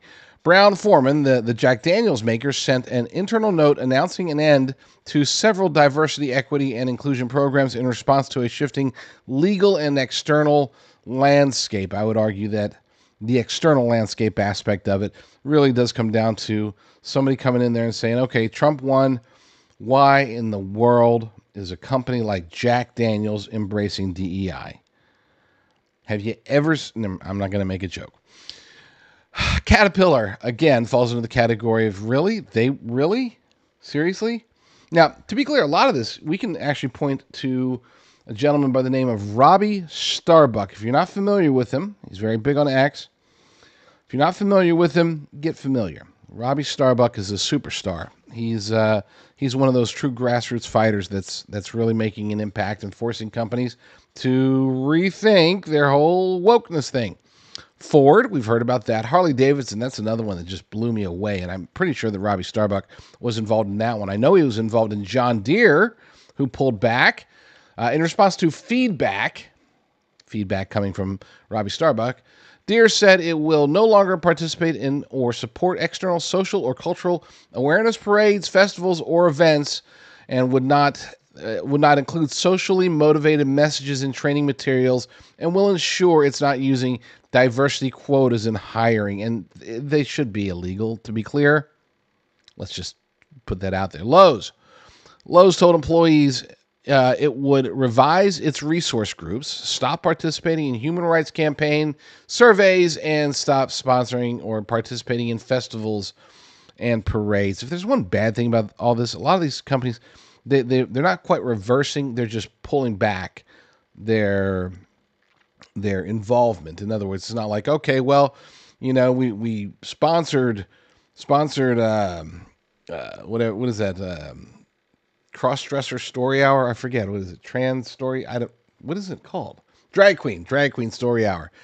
We funded drag queen story hour last year. This year we're gonna go fund a pro-life march for life. No, they're not completely reversing. They're just pulling back on their wokeness. Molson Coors, another odd one. McDonald's, that's one surprised me. You always think McDonald's, they're so big, they're so nasty. And the food is nasty. I don't know about the people. The people are probably fine, but the food's just gross. But that's another issue. And that has nothing to do with DEI. They were gross before they were woke. Anyway, McDonald's, that's good. Good there. Meta, that was another shocker. But, it's a shocker unless you take into consideration that Mark Zuckerberg is the most weaselly, snakish guy. I mean, he can act, if you can somehow merge a weasel and a snake, and that's Mark Zuckerberg. So that shouldn't really be surprising at all. Nissan, Stanley Black & Decker, odd one. Tractor Supply, very odd one. And that's the one, if I recall, that's the one that actually started the whole Robbie Starbuck quest. I think he noticed that this company, which, they're serving obviously farmers, people that generally speaking aren't really into drag queen story hours. Well, they were embracing all this wokeness, and now they're not. Toyota, Walmart pulled back. That's good. Now, who didn't pull back? American Airlines, Southwest Airlines, and United Airlines. Fly the diverse skies if you dare. Apple. I mean, I know probably vast majority of you have some sort of Apple devices. I don't. So I don't care. I don't get into Apple really at all. I like Apple Podcasts, though. So there you go. Costco, that's an odd one. They doubled down. According to this, Costco also maintains its commitment and urged shareholders to reject National Center for Public Policy Research's anti-DEI proposals. The wholesaler also pushed back on some of the conservative group's claims, calling them misleading at best. Whatever. Delta, another weird one. Why? Wow, whatever. Fun stuff. So now you know we got a short list to boycott. And conversely, it's not just about boycotting. It's also about rewarding those who are coming around, doing okay. Look, we started posting on Facebook. I know, it's crazy. I mean, there was a time when we were posting on Facebook every day, and then it just got sick of the warnings, sick of the bans, the 30-day bans, whatever. And so we just stopped. And when I say we, I'm talking about everybody that I was involved with. Yeah, the Liberty Dailies has a very strong, it's called Politistick, very strong Facebook page that I think we didn't post on there for like 14 months or something like that. We're back though, baby. We are back. Posting those mad memes. NOQ Report Facebook page, I started sort of posting there. Point is that, hey, you know, if these companies are going to come to their senses, then let's reward them. Now, I'm not going to drink Bud Light, and I don't drink beer. I don't drink anything really, other than coffee. I do drink coffee all the time, but yeah, I wouldn't go run out and get Bud Light. But you know what's conspicuously missing here? Target. What's happening with Target? That would be a good question. Anyway, DEI is on the ropes, but it's not dead yet, contrary to what a lot of people are saying. For it to officially die and be gone and not just be relabeled or switched to something else. Oh, I heard a word today. What was it? Oh, goodness. I'll have to remember it. It's basically a word that's sort of replacing DEI, replacing even diversity, equity, and inclusion. I think it started with a B, because I remember thinking, well, could you call it Deeb? You can call it Debbie, just rearrange it a little bit. iBed, maybe, you know, maybe Apple. Apple's probably already got an iBed coming. So who knows? I forgot what it was. Not Brotherhood. That'd be definitely unwoke. Really? Brotherhood? Anyway. Yeah. The only way that DEI, ESG, and all the wokeness is really truly going to be eliminated is if, well, it'll probably take an act of God. 5 reasons why corporate America is abandoning DEI. Now, I will admit, when I was doing my show notes this morning, I was thinking to myself, okay, here's 2 perfect stories. We'll do this one. It'll be like a shot chaser. Here's the shot. I'll show you what's happening. All these companies are leaving the whole DEI realm, kicking it out, getting rid of their DEI managers or whatever. And then we'll follow it up with why it's happening. And then I blew it. I totally forgot about this next story. Didn't look ahead. Apologies. I need to give me a new producer. So this story comes to us from thefederalist.com. 5 reasons why corporate America is abandoning DEI by Casey Chalk. We'll skip through the minutia and get straight to the list. Number 1, DEI doesn't diminish tensions between groups. It intensifies them. Duh. You know, I'm sure there are some out there, maybe, I don't know, could be 20%, could be 30%, could be 50%. I don't know, but there's probably some out there. CEOs and presidents and whatever, people that are leading these companies who thought, this is actually a good idea. We just make our company more inclusive, and that will make everybody happier. It'll diminish tensions between the groups. It'll be like, hey, you know, we're gonna give you a DEI training. You know, all the white people go to this DEI training. All the black people go to this rally. All the Hispanic people go here, and if you're Asian, you know, you can kind of pick and choose which one you want to go to. Anyway, somebody thought that was a good idea. But I would say most people who have the intelligence level to make it to the position of CEO or president or vice president or whatever, they realize that, this kind of sounds like it's going to drive more tension, but it'll be forced tension. In other words, like the tension's going to come from one side, but we will force that side to not express their tension. We'll make it, not only will we tell them that we're going to discriminate against them, we'll make it to where if they complain about us discriminating against them, we'll call them bigots. And that's sort of what happened in a lot of companies. And it did drive more division. It intensified the tensions between the groups. Number two, it's a long article. Number two, DEI is a costly, self-licking ice cream cone. I'm going to have to read a little bit further on that because my commentary on that statement probably isn't what you want to hear. Another DEI lecture for my work openly admits that effectively implementing DEI will be costly. Companies and organizations must create and maintain their own DEI budgets with separate DEI staff to create DEI programs, run seminars, host guest lectures, advise leadership, and monitor progress in the implementation of DEI initiatives.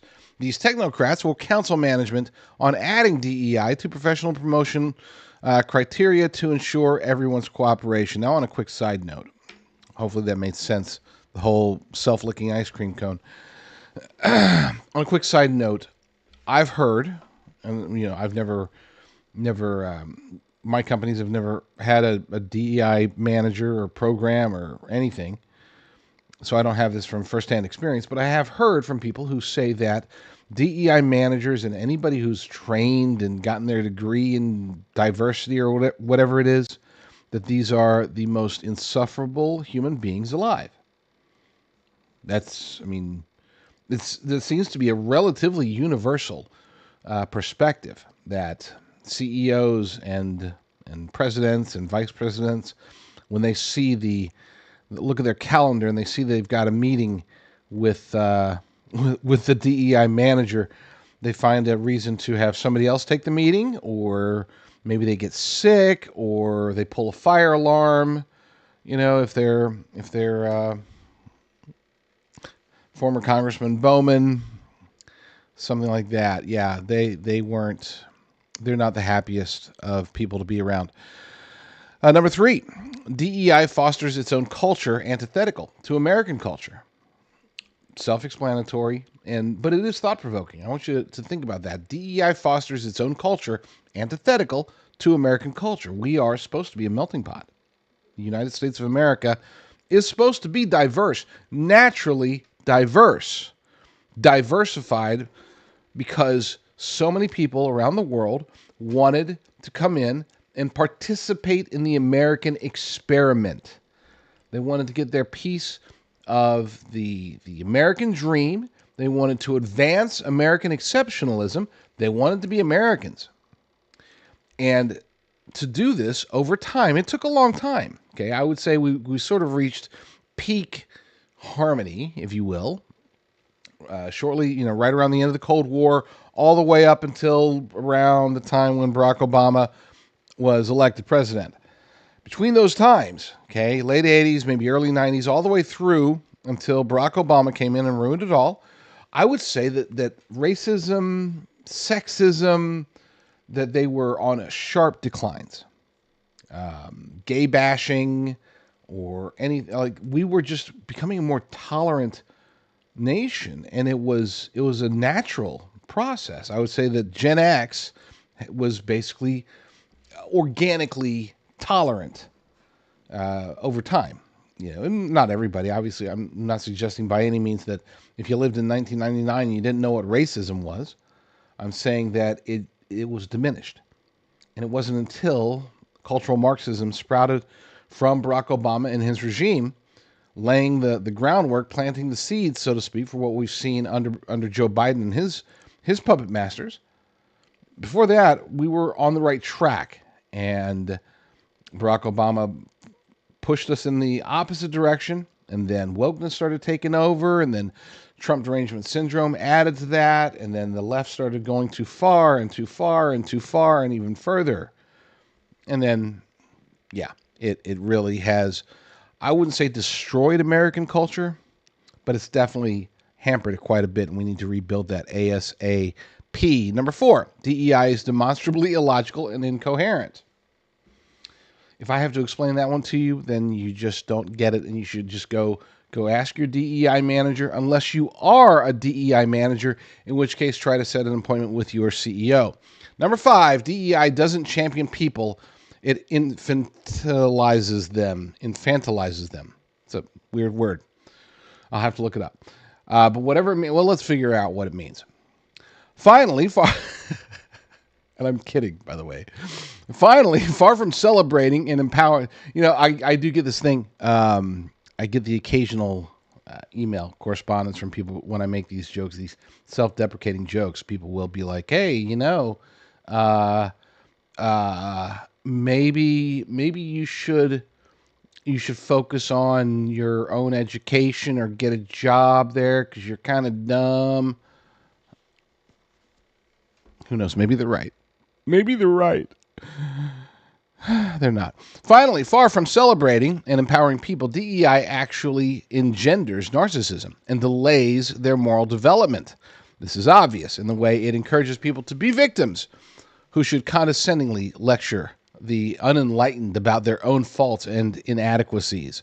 For example, my employer's DEI training consistently declared that everyone needed to patiently listen to young people entering the workforce, show them special deference because of their creativity, and provide lots of positive reinforcement because young people have difficulty receiving criticism. DEI fosters a society that coddles younger generations, and I would argue that DEI embraces weakness. It says that it's very 1984-ish. The weaker you are, the stronger you are. And if you're too strong, you're actually weak. It never made any sense. But anyway, you get the idea. Good list there. Good stuff. Hopefully, like I said in the last segment, hopefully this is it. Hopefully DEI is on its way out. Wokeness is on its way out. Both of them are being transformed, to be clear. They're being rebranded, relabeled, as is ESG, as is pretty much all these woke causes, woke ideologies, I should say, woke philosophies. They're being rebranded. But they are on the ropes, and so it is time for us to continue to fight. And we fight by educating. We fight by not being hateful. If we can just demonstrate, just say, hey, without I don't know if you noticed it, Bob, but ever since the company kicked DEI out of it, there's been a lot more calmness, a lot fewer people yelling at each other. We're able to retain employees for longer. People are excited to come to work. And it's not just, because the white people are going to be happier. No, that's not the case.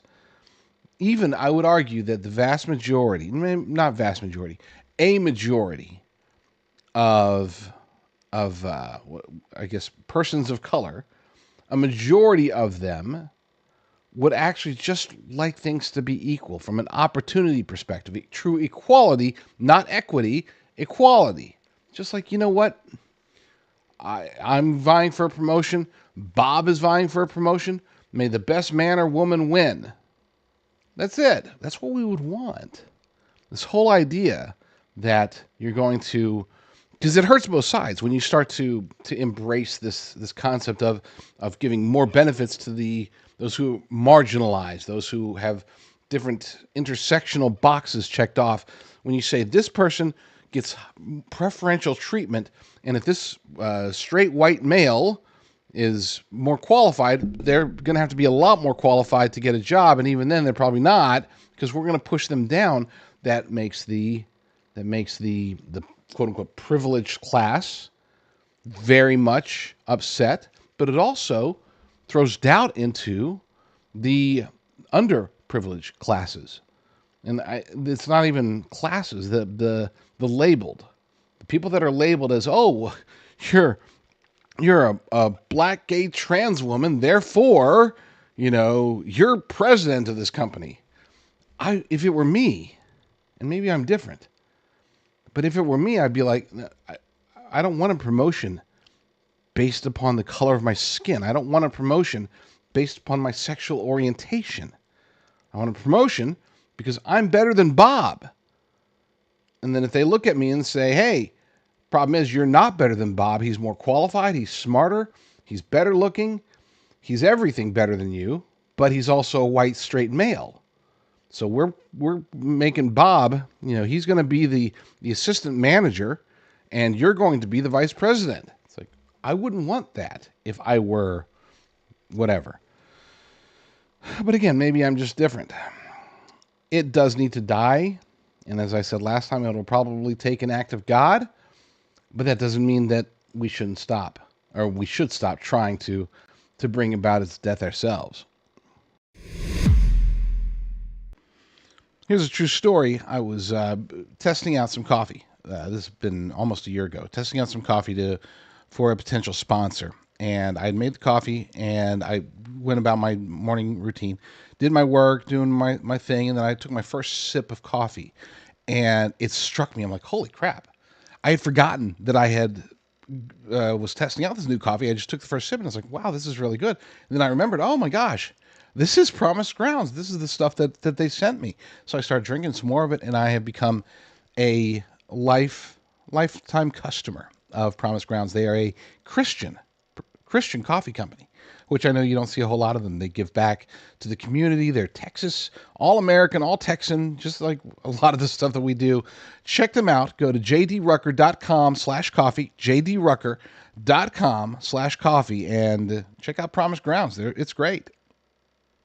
A large retail store just canceled a huge order, leaving us with a ton of extra My Pillows. But you know what? That's their loss. I'm going to make it your gain. For the first time ever, you get standard classic My Pillows for wholesale prices, only $14.88. I can't believe I'm even saying that. Only $14.88.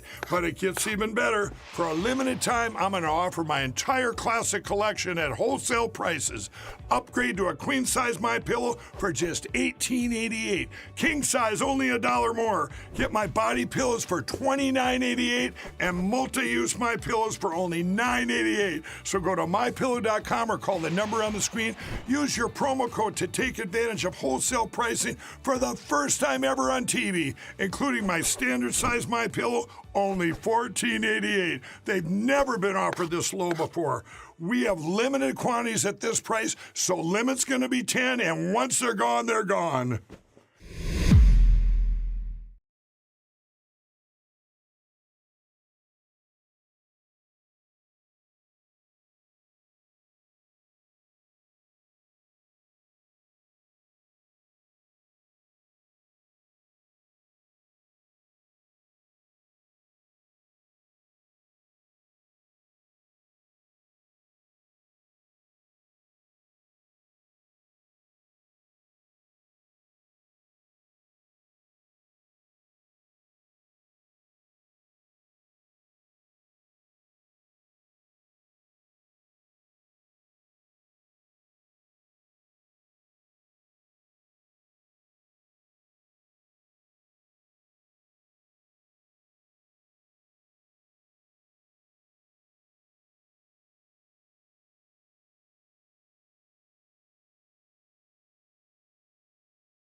You know, the best part about having chat. Thank you. Who am I? 228. I've been sitting here saying some really incredibly important stuff that you all missed because I was muted.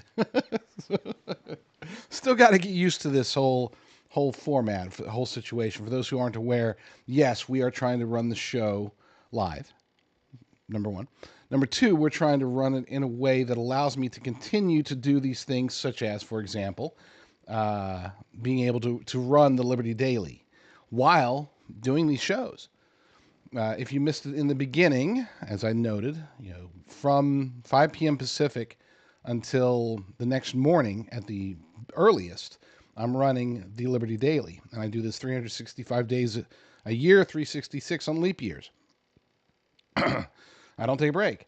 And on weekends, I run it the entire time. I go into what my wife and I call nap mode, where I take 1 hour or 2 hour naps throughout. And while I'm napping, she's actually in charge. She's watching the news feeds. She's there ready to wake me up if anything big happens. And I happened to be napping right during the first assassination attempt against President Trump, and she got me up.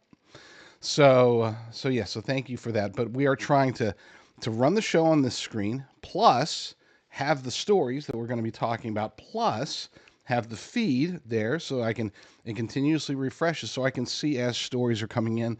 Meanwhile, trying to keep the Liberty Daily and all the other various sites up and running. And I forgot the very important step of unmuting myself. So what do you all think of this format, by the way, though? Do an hour, then replay the morning show, an hour live, replay the morning show, because sometimes people don't wake up to watch the show in the morning. So they can either take a break if they watch the show in the morning, or they can watch it, and it'll be new to them, live to them at least. And then I come back and do the rest of the show. If you like that format, if you think it's good, then let me know at go to jdrucker.com/talk or open DMs on x.com/jdrucker.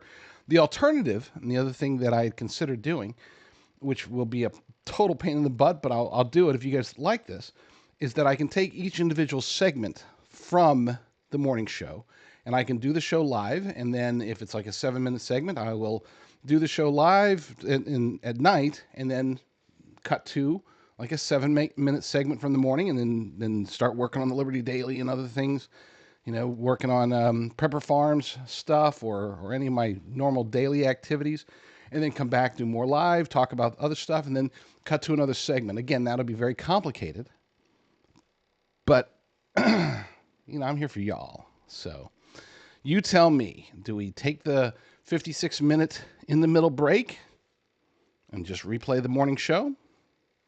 Or do we intermingle it? I have to have these little breaks, unlike your average regular normal show host who can sit there and say, okay, well, I'm going to dedicate the next hour or 2 hours or 3 hours to the show. I can't wait. Lord willing, I'll be able to do that someday. But in the meantime, I still have other things that I got to get done. So we will see. I am very open to input. And speaking of input, I have to play this. This is, call it a palate cleanser, if you will.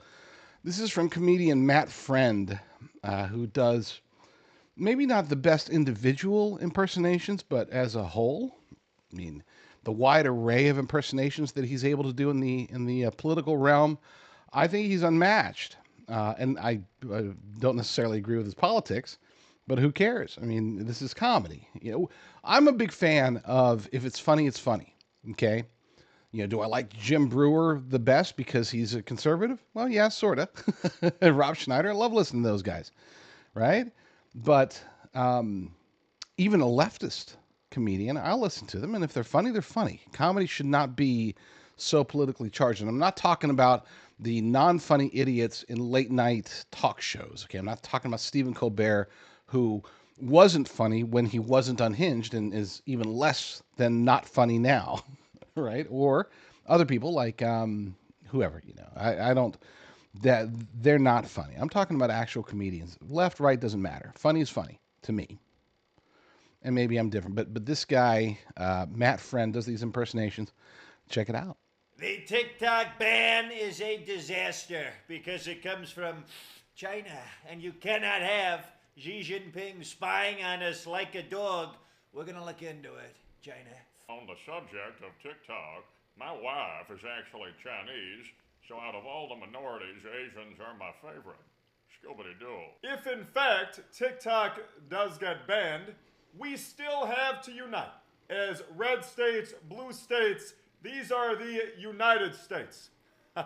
Instead of arguing over TikTok, maybe we should be arguing over banning the wealthy elites who are destroying this country.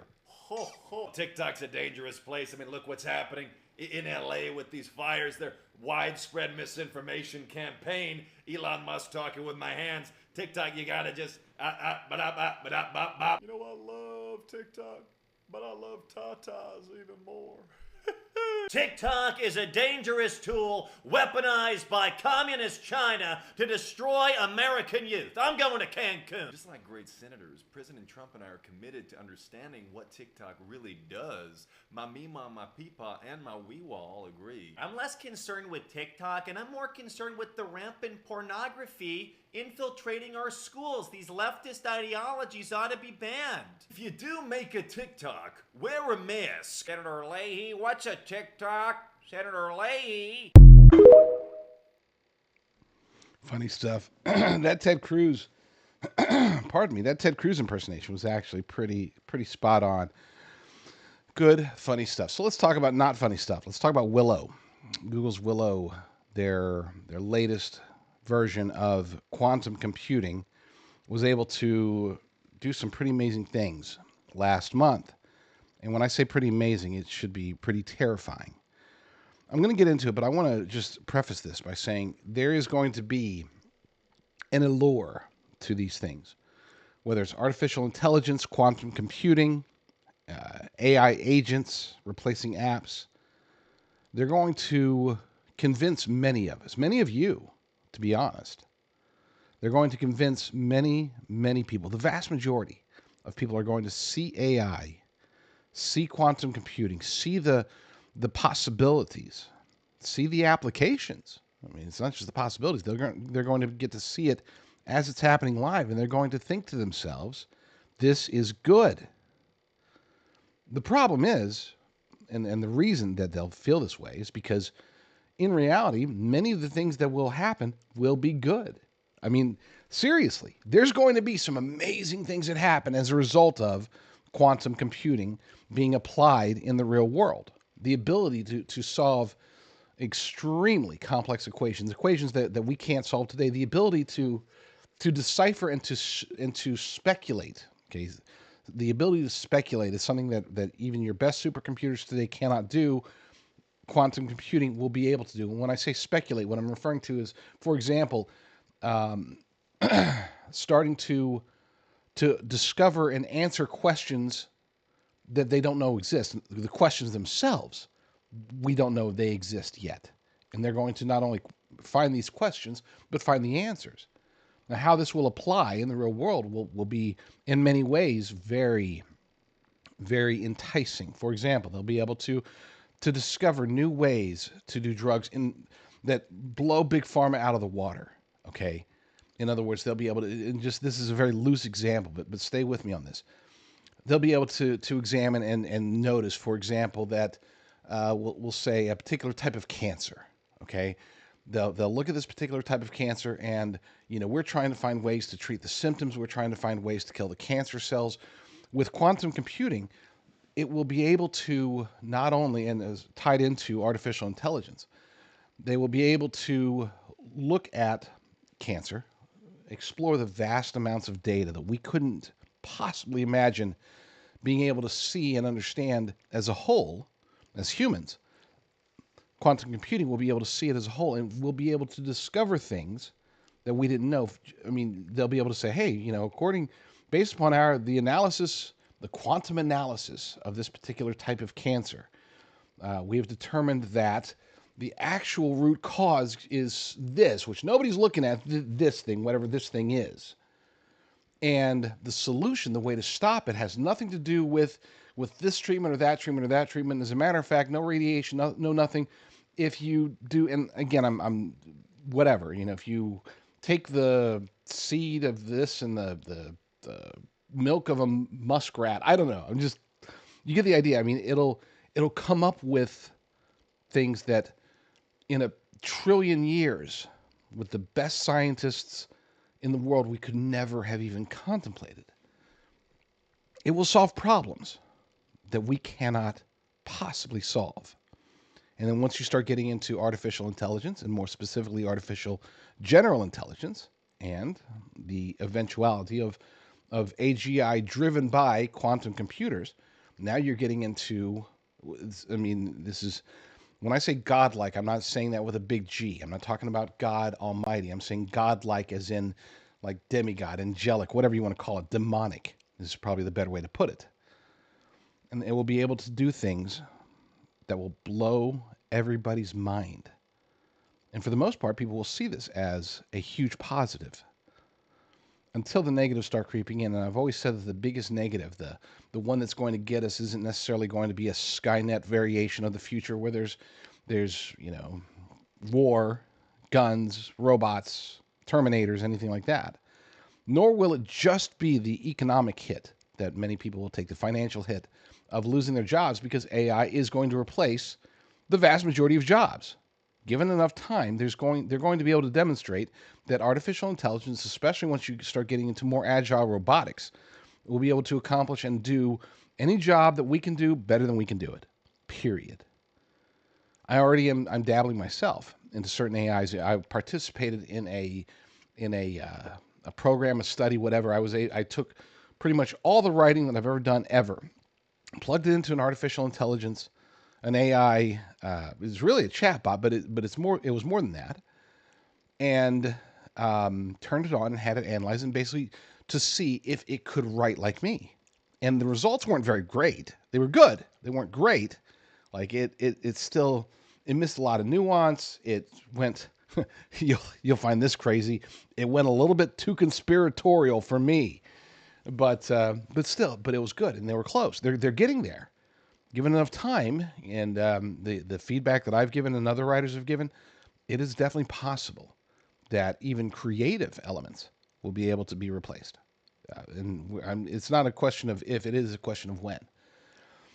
So, assuming that an AI robotic doctor or surgeon of the future will be better than a human doctor or surgeon of the future, assuming that currently the argument can be made that they are on the verge of basically having AI attorneys that are superior because they have the instantaneous access to the wealth of knowledge that even an attorney with photographic memory wouldn't be able to do, like the kid that plays in that one show, Suits. Okay, beyond that, they'll be able to do a lot of things, and that leads us to what the real threat of all this is, and that is complacency. That is not complacency, really. It's more giving up. Establishing that in our own lives, in our lives as human beings, we can live better. What they'll position as better. Hey, you don't have to do any of this stuff anymore.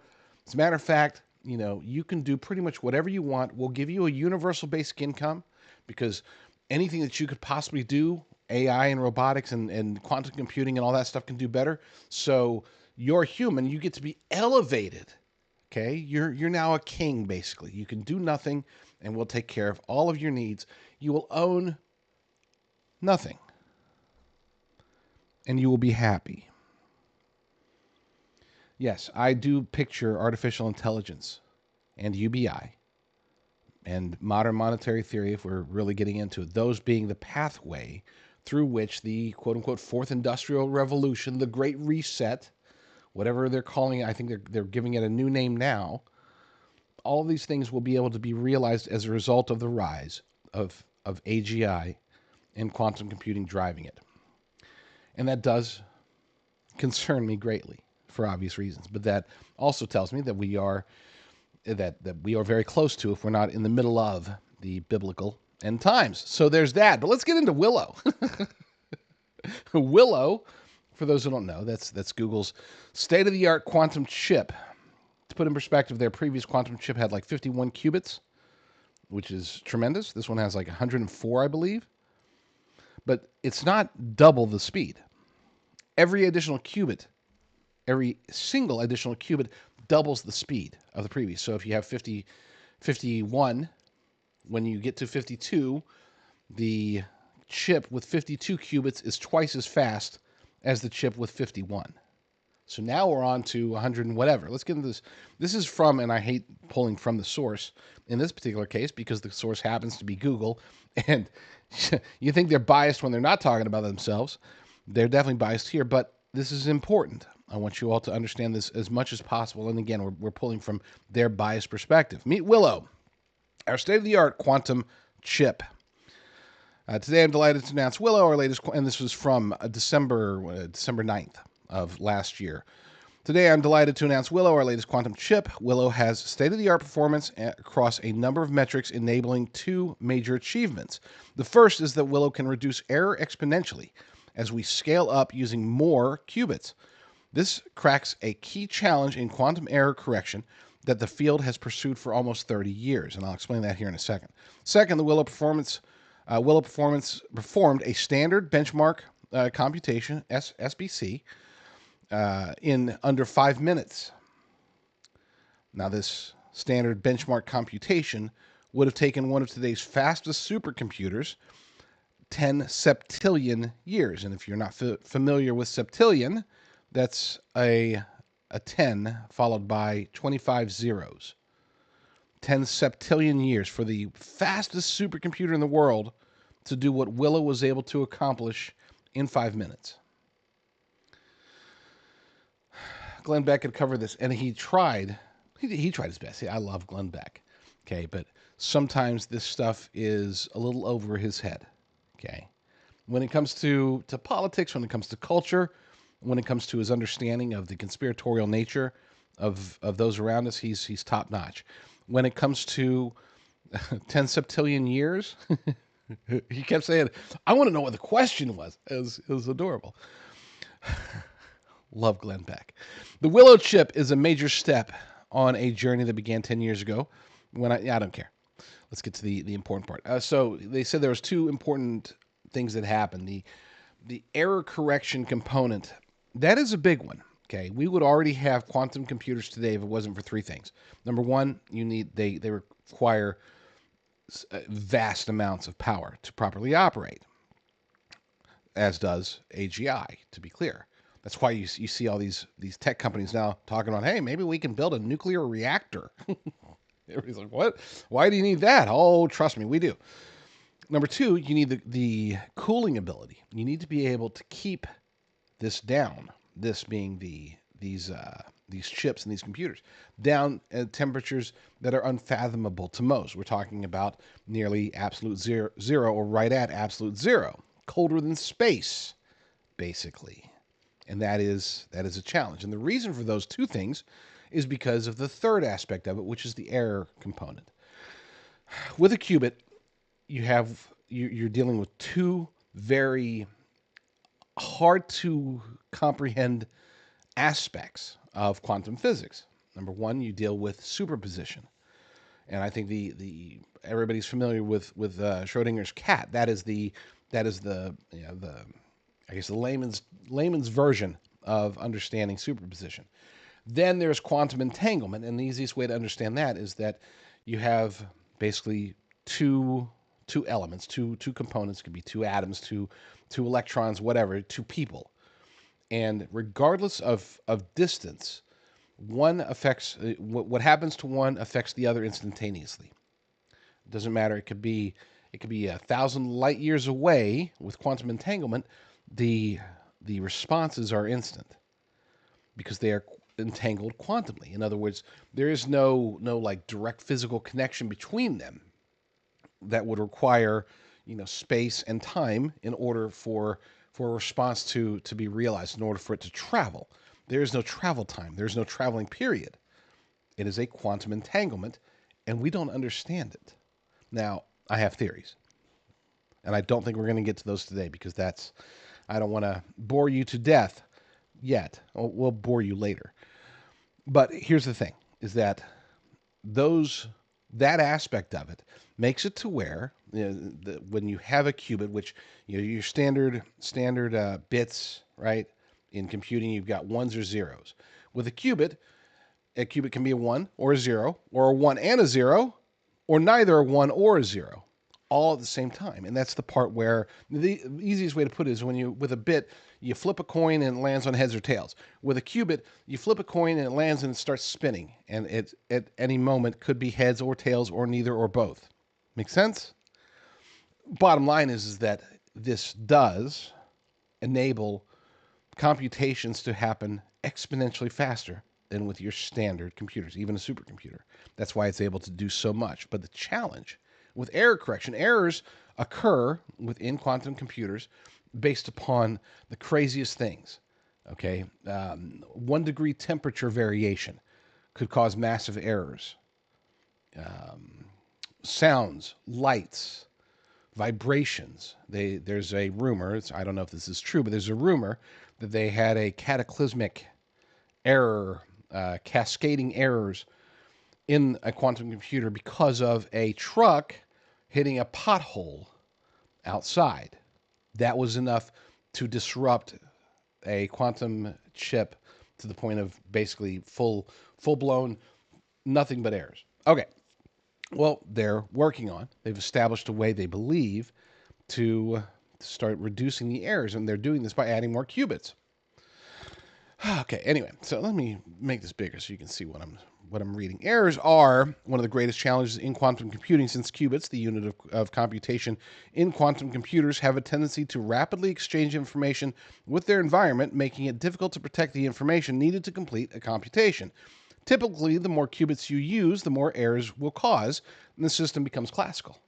But today in Nature, we published results showing that the more qubits we use in Willow, the more we reduce the errors. And it sounds counterintuitive, but basically it's kind of like taking a sandcastle, and the more sand you add to it, the bigger you make the sandcastle, the more stable that sandcastle is.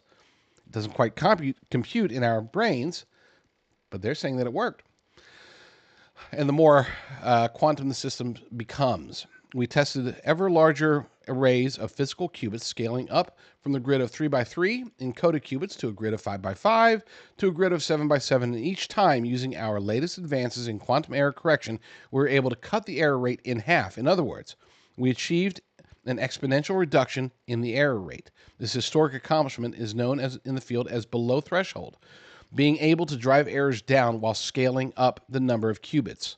You must demonstrate being below threshold to show real progress on error correction, and this has been an outstanding challenge since quantum error correction was introduced by Peter Shor in 1995. There are other scientific firsts involved in this results, yada, yada, yada. Get to the so now let's get into computations, and this is where we get into the scarier part. 10 septillion years on one of today's fastest supercomputers. As a measure of Willow's performance, we used random circuit sampling benchmark. Pioneered by our team and now widely used as a standard in the field, RCS is the classical hardest benchmark that can be done on a quantum computer today. You can think of this as an entry point for quantum computing. It checks whether a quantum computer is doing something that couldn't be done on a classical computer.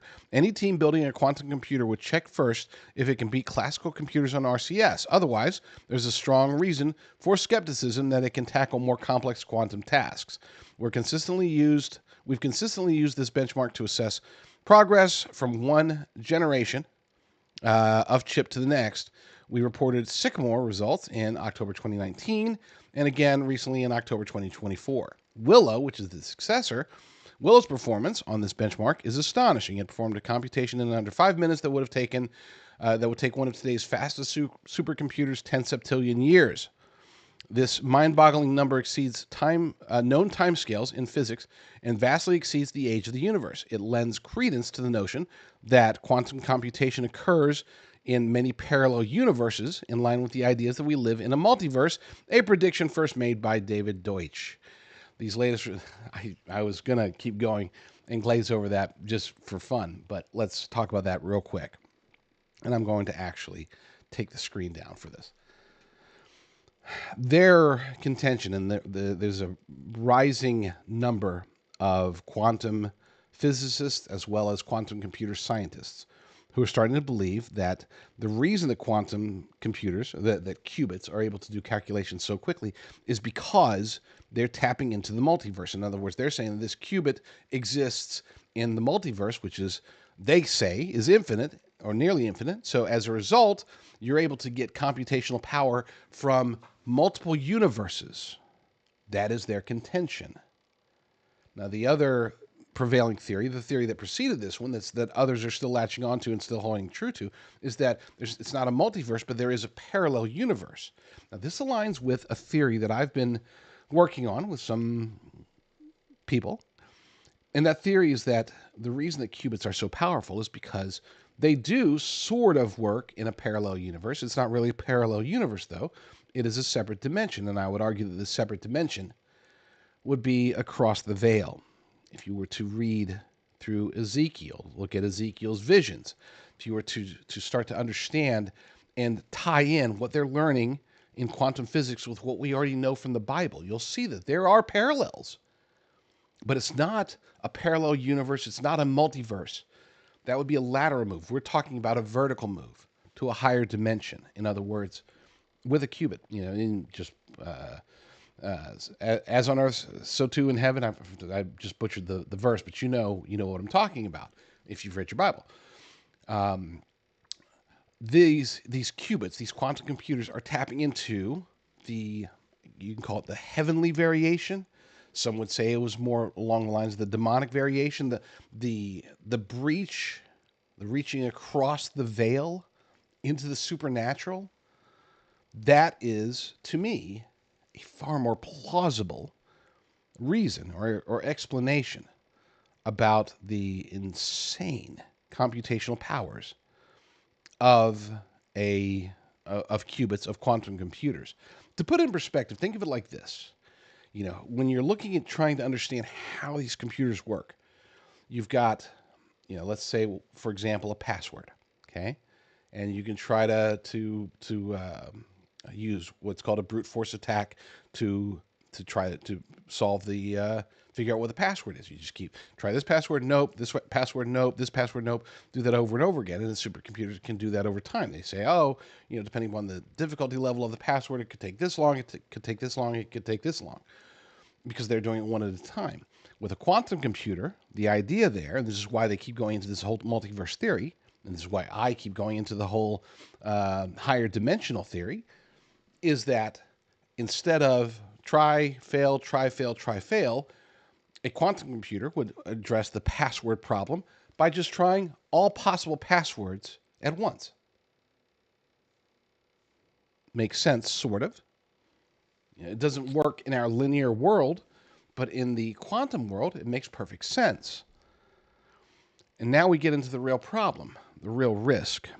And this is what I'm going to be talking about a lot more, hopefully over the weekend, but more likely next week, is where, call it 0 hour. You've got organizations such as the NSA, for example, such as DARPA. You have groups and organizations, not just in the United States, but elsewhere, who are under the assumption, and rightly so, that quantum computers will be able to destroy all encryption. There will be no encryption, and we're not just talking about current encryption. We're talking about encryption ever. In other words, and this is where the calculations here come into play. Right now, the way that we do encryption, it would take a supercomputer a very long time to break the encryption. A quantum computer can break the encryption instantaneously, almost. We'll say in a matter of depending upon the degree of difficulty of the encryption, probably a matter of seconds, possibly in the best encryption out there, it might take it minutes, but it can crack anything. It can gain control of anything, and whoever controls the quantum computer that is attempting to do this will essentially control everything digital in the world. And you might say, well, that doesn't make any sense. Why would they continue to do it? Well, number one, the answer to that question is that we as humans, we will continue to do something because we can. It's not a question of does it make sense, isn't this dangerous? It's a question of, hey, let's just do it because we can. Just look at what they're doing in CERN. Hey, what we're doing might blow up the world, but we got to see if we can do it anyway, so just keep going. Same thing with quantum computers, but with a much higher likelihood of destruction. The early estimates had put, and when I say early, I'm talking about just a few years ago, those estimates had put us at basically sometime between 2030 and 2040 as being when we would reach that day zero, we'll call it, reach that point to where somebody nefarious has control of quantum computing to the point that they are able to break any encryption and start to break any encryption.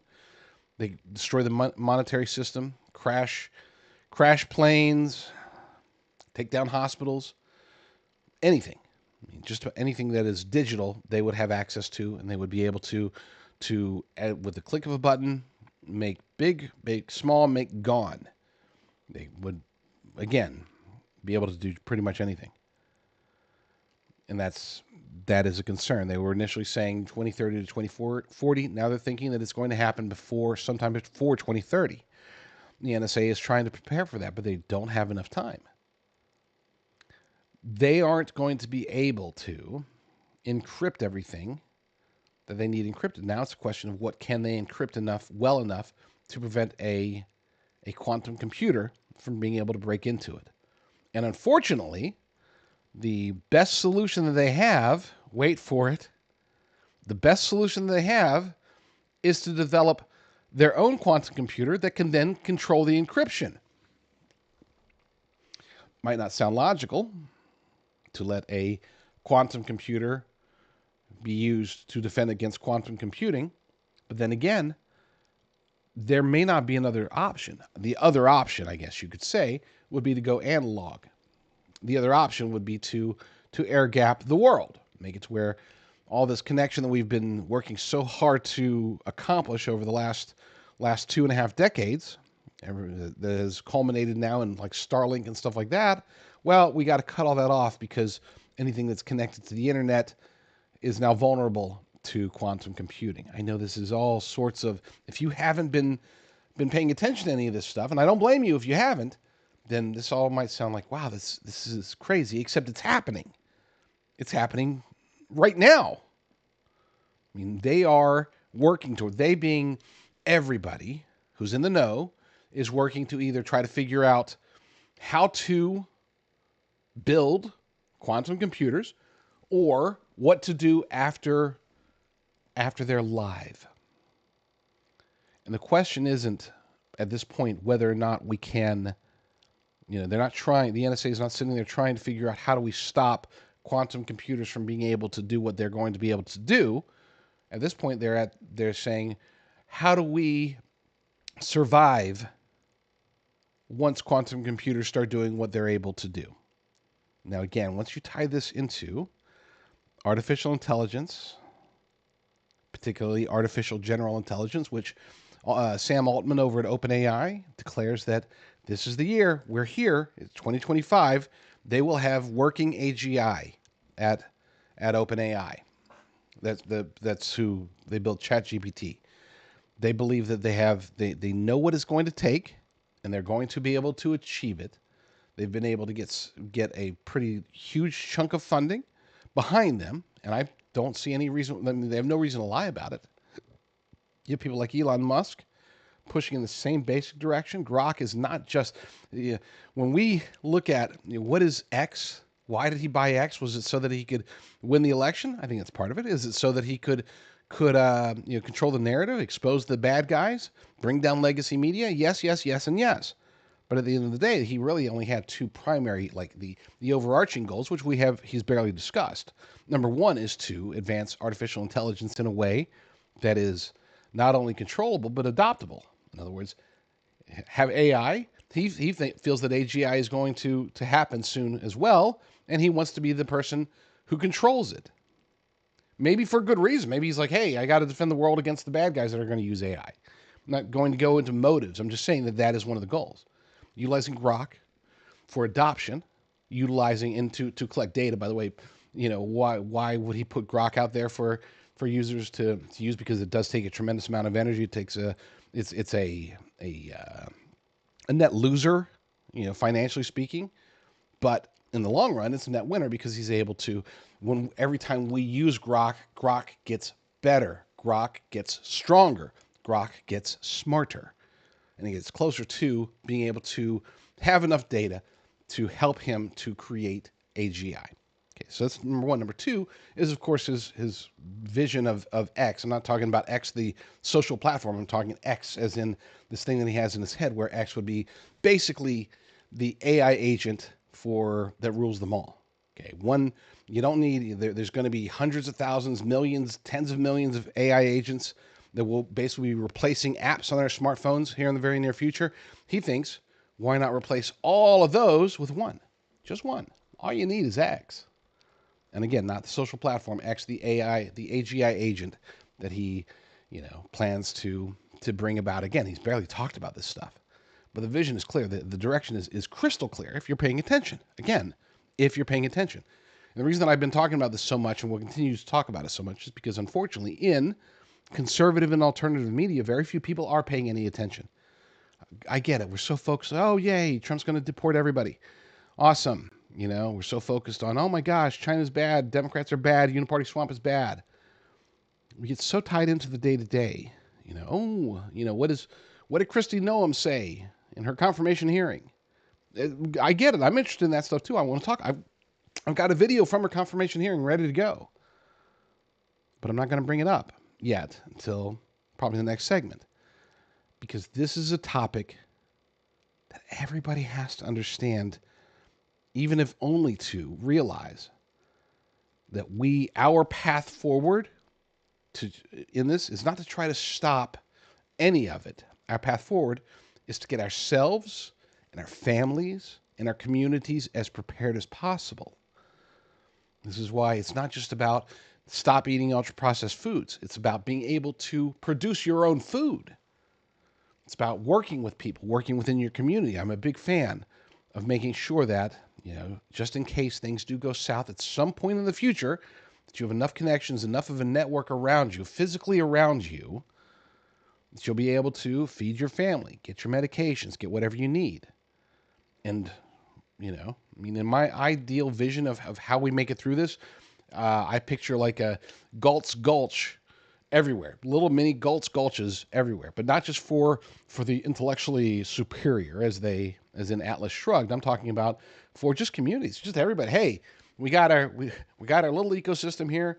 We can interact with the rest of the world, the rest of America, but if it ever comes a time when we can't interact with the rest of America, the rest of the world, if the infrastructure goes down and things go south, then we have our own self-contained area, realm, whatever, and that could be just your home, your homestead or whatever, or it could be a community or whatever.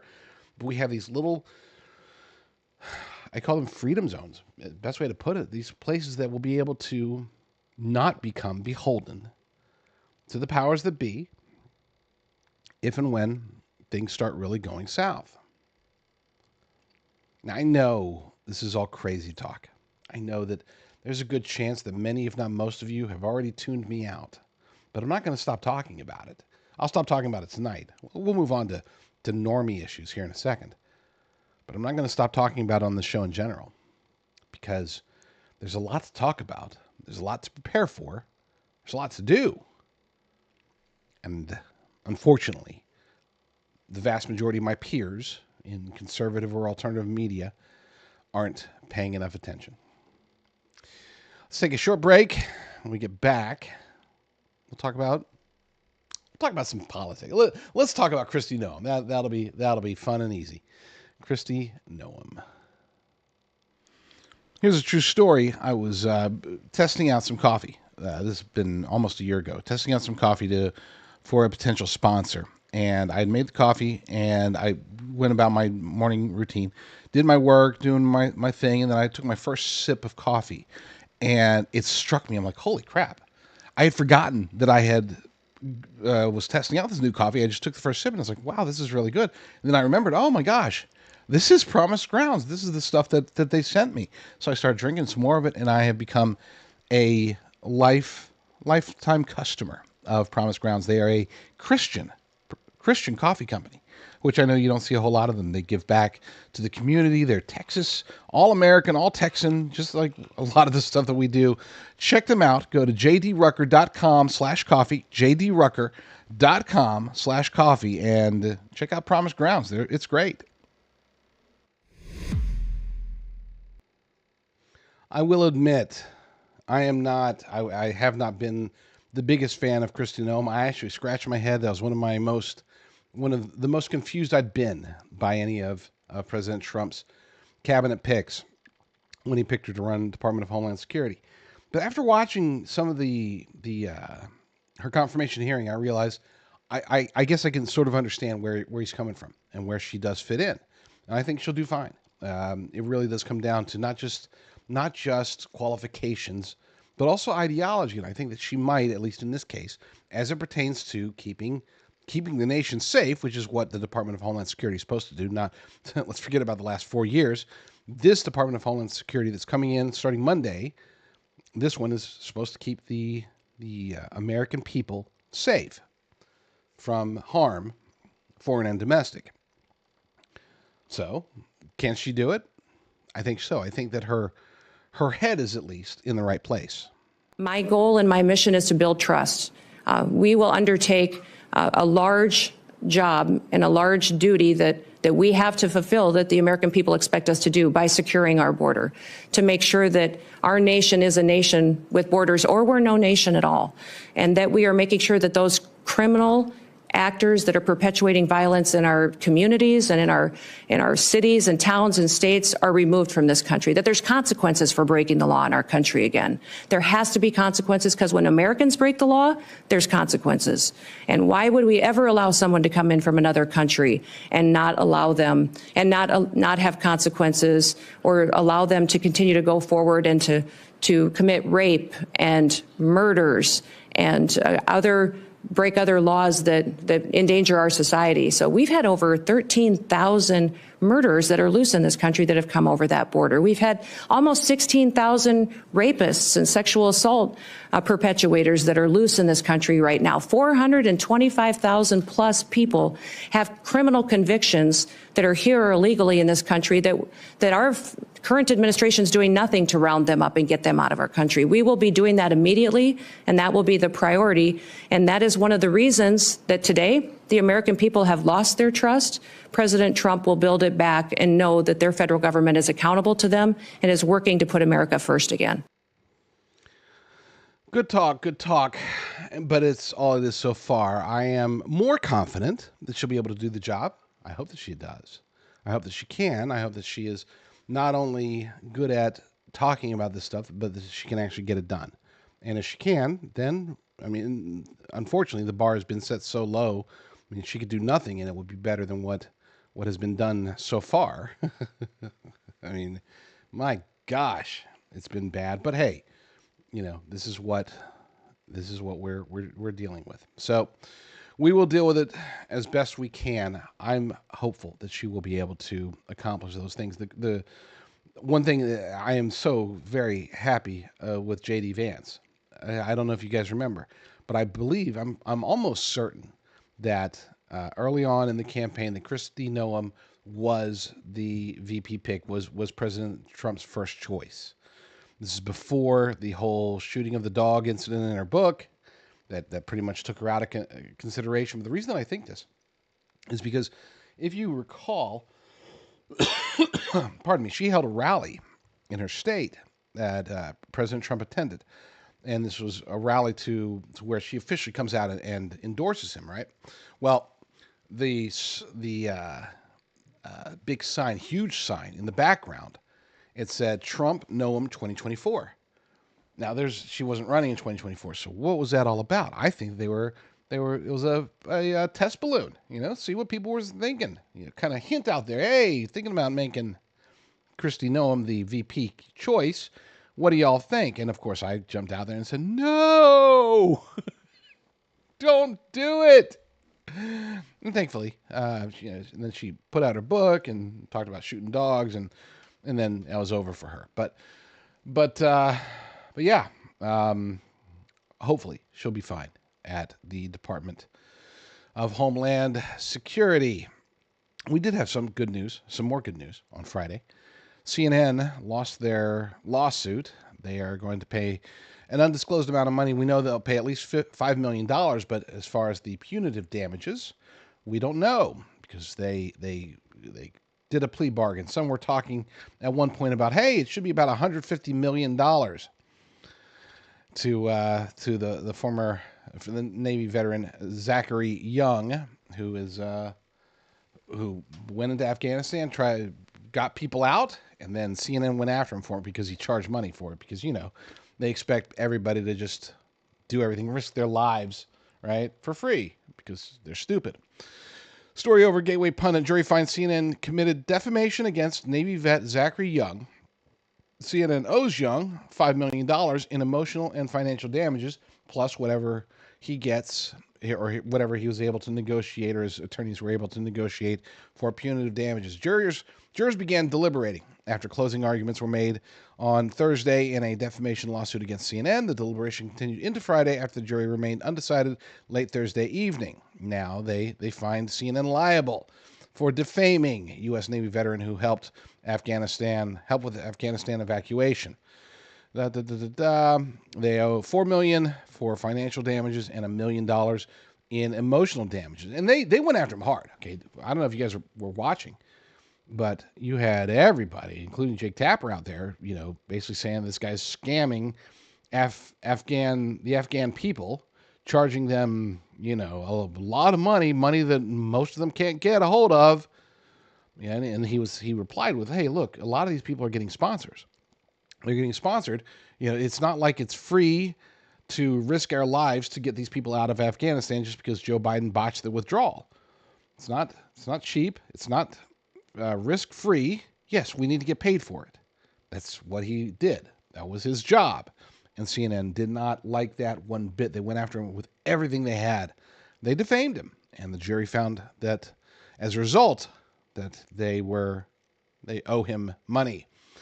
Navy vet Zachary Young sued CNN for defamation over a 2021 report on his work helping Afghans during Biden's botched withdrawal. The lawsuit against CNN stemmed from their coverage of Biden's botched Afghanistan withdrawal, which the court previously determined showcased actual malice, express malice, and a level of conduct outrageous enough for plaintiff Zachary Young to seek damages.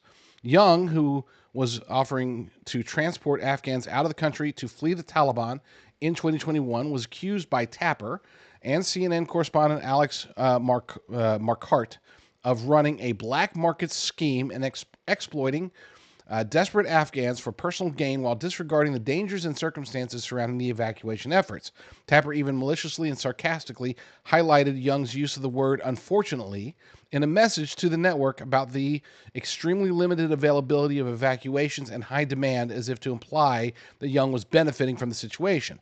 Young argued that the network intentionally painted him in a bad light and harmed his security consulting company. The court wrote in its previous ruling that Young proffered CNN messages and emails that showed internal concern about the completeness and veracity of the reporting. The story is a mess, incomplete, not fleshed out for digital. The story is 80% emotional, 20% obscured fact, and full of holes like Swiss cheese. This is internal CNN texts. Young also proffered a message exchange he had with Marquardt just hours before publication, where he advised there were factual inaccuracies in the reporting. CNN published anyway. The judges also reportedly acknowledged that according to internal communications, the news crews had little regard for Young and disparaged him with profane language in private discussions. They did not like him one bit. They went after him hard. They went after him hard on air, on their website, and it was all unfounded. Everything they were saying he was running a black market scheme for personal benefit. He was helping to evacuate desperate Afghan people who were stuck in the clutches of the Taliban as a result of Joe Biden's botched withdrawal. They were trying to change the subject on behalf of Joe Biden. They didn't really care about Young. They cared about, oh my gosh, Joe Biden's looking bad. We got to defend him. He's the big guy. So let's change the subject. Let's get everybody going after this Navy vet risking his life to save people. That's who we need to villainize. CNN. They lost the narrative long ago. They lost their audience long ago. Now it seems as if they're losing their sanity. But they're not the only ones. As in legacy media, you got CBS. This is an article from Twitchy. Zero credibility. CBS asks why wildfire conspiracy theories are going viral, and ex-users answer them. I'm one of the ones that puts out these conspiracy theories about the LA fires. I do think that there's actually multiple theories out there, and I find all of them possibly plausible. I say possibly plausible because I don't have quite enough information to be able to make a determination as to what this is all about. I just know it's something. It's definitely not nothing. Let's just put it that way. There definitely is something to it. I don't know if it's guerrilla warfare against the United States. Possible. I've heard rumors that it's just a bunch of crazy homeless people and illegal aliens and just regular citizens who are mischievous or demonic or whatever, deciding, hey, there's fires, let's make more fires. Is it part of some perverse Los Angeles human nature? I don't know. That's a possibility. I would say that's a pretty plausible one. Then there are the theories that, hey, you know what? They needed to get rid of some of the evidence because they knew that Trump was coming in, and they knew that Kash Patel was coming in, and they were going to see the Diddy tapes, and they were going to be like, oh my gosh, we got to go raid this guy. Well, let's just get rid of this guy's house, this guy, and that girl, and whoever. Let's get rid of the evidence of child sex trafficking in the Pacific Palisades. That theory, to be clear, is it's possible. I'm not ready to buy into it just yet. Maybe if we see, maybe when now if and when Kash Patel gets confirmed, and if and when Kash Patel starts releasing some names of those people that were involved in the infamous Diddy tapes, people that are being whatever blackmailed currently. Pressured and bullied into backing Kamala Harris, and now maybe some of them are trying to leave the country. I don't know, but yeah, if we start seeing that some of the homes in the Pacific Palisades match up with some of the names on the list, then I'll be more likely to embrace that. But let's get to this article from Amy Curtis over at Twitchy. Imagine if we lived in a country where media presented facts and truth, regardless of which political party, or cause such actions harmed or benefited. It would be a refreshing change of pace. Undoubtedly, there would still be conspiracy theories and theorists, and sometimes they'd be right. I'm always right. But these days, today's conspiracy theories are tomorrow's reality, and it's because media are no longer objective reporters of reality, but propagandists for the left. So it's hilarious when CBS News acts surprised that conspiracy theories are going viral again. And they ask the question, wildfire conspiracy theories are going viral again. Why? Why wouldn't they just trust the narrative that we're saying out there? We're saying it's climate change. We're saying that there was CO2 that lit fires. In their article, they write, while investigators work to find out what caused multiple wildfires in the Los Angeles area, some conspiracies about the fire's origins have spread on social media platforms. Posts about baseless theories ranging from celebrity involvement to secret government weapons have racked up millions of views. I forgot that part. Space lasers, directed energy weapons.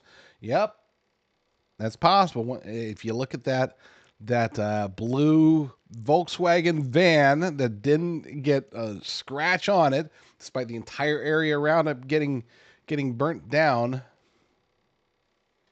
I'm not saying. I'm just saying. Despite fact-checking efforts, researchers say conspiracies of this kind regularly emerge after wildfires.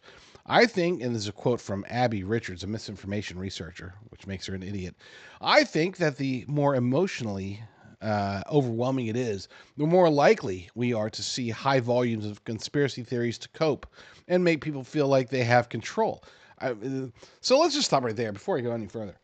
No, Abby Richards, it has nothing to do with our desire to cope.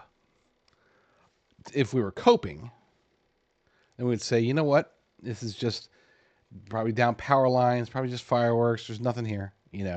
Santa Ana winds are blowing at 100 miles per hour. The air and the land and everything was so super dry. This is probably just, natural causes. That would be coping. What we're doing here, looking for reasons why fires keep popping up, reasons why arsonists keep getting arrested, is because we're wondering what the real story is. And we can't rely on legacy media to give us the real story, because all you're going to do is lie and tell us that we're coping. They just don't get it. They don't understand. It's like, we don't understand. We told you guys that the vaccines were 100% effective and safe. I don't understand why you guys don't believe us. We told you guys that Hunter Biden's laptop was Russian disinformation. Why don't you listen? Why don't you believe us? We've acknowledged that we were wrong about that. Why aren't you coming back and just getting all of your information from us? We're the arbiters of truth.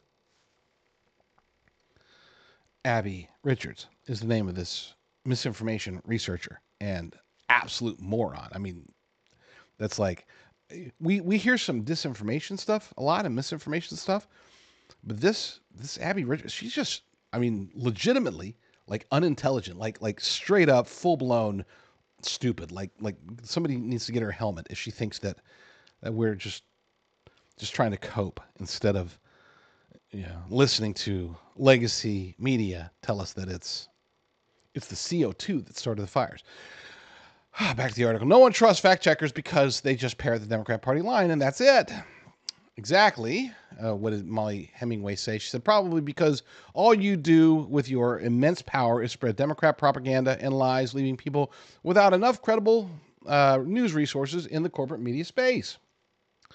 Makes sense. Makes sense. Let's see. What did Rock Prince 818 say? The latest leftist media ploy seems to be branding any and all criticism as misinformation while promoting irrational fears of climate change. The good news is that the 2024 election proved most people stopped listening. And I would argue that we aren't done there yet. We need to get more and more people. I try to tell people to stop listening to any of it, including Fox News. I know Fox News is better than CNN or whoever, but not by much. You really should be listening to conservative and alternative media. You need to look at the people who are out there. I mean, watch Joe Rogan, okay? Listen to Tucker Carlson, Alex Jones, J.D. Rucker. Listen to us. Because I might be wrong sometimes, but I'm not going to be wrong because I'm trying to point you in the wrong direction. I'm not going to be wrong because I'm trying to highlight a partisan talking point. I mean, just earlier today, if you guys weren't watching the show, an hour and a half ago, I was talking about how I completely disagree with President Trump. If he really is going to try to save TikTok, I disagree. Unless he's able to save TikTok by getting them to sell the American wing of their company to somebody in America and to take all the servers out of China and to take all of the algorithms away from China and to get rid of all the back-end tools they've got in there, unless he's willing to do that, then I disagree with trying to stop the ban on TikTok. I'm not going to play a partisan game on this one. I'm just going to tell you how I feel. I feel that TikTok is bad and needs to be banned. And I don't care if Donald Trump or J.D. Vance or Elon Musk or anybody else says that it shouldn't be banned.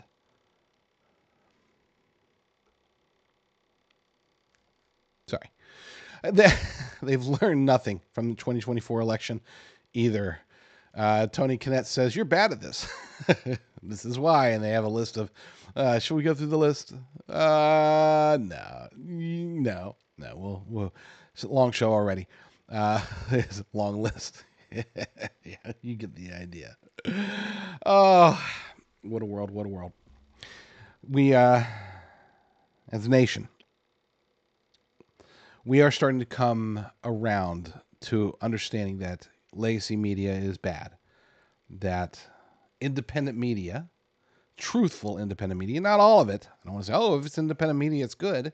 It's not the case. I know a lot of people in conservative and alternative media, independent media, so to speak, that are part of the problem. They're pushing lies just as much as CBS or CNN or the New York Times. So not all independent media is created equal. But I would encourage you, I would beg you, dare I say, to latch on to the people, the personalities, the shows, the outlets that will focus on the truth no matter what that truth says, even if it goes against your favorite politician or your favorite sports team or your favorite talking head. I like Tucker Carlson a lot. When he's wrong, and I'll say it. Same thing with Alex Jones. Same thing with any of these people. I fully, wholeheartedly support Donald Trump. But when he's wrong, I'll say he's wrong. And I fully oppose Joe Biden. But when he's right, I will say he's right. Problem is that he's never been right about anything ever in his life. So I've never had to go down that road. Not yet. There's still time. Maybe he'll do something right sometime in his life. And if he does, I'll be there to say Joe Biden did that right. This is what we need. We need people to address everybody else in a way that is direct, that is honest, and that is factual. And if we don't know the answer, then we need to find the answer. That's my pitch, by the way, if you couldn't tell, for listening to and watching the JD Rucker Show more often. We're putting a lot of effort into expanding this show. We're going to be doing 2 shows a day. We're going to try to do it 5 or 6, 7 days a week. You know, we really are, because that's how much information is out there that needs to be disseminated to the masses.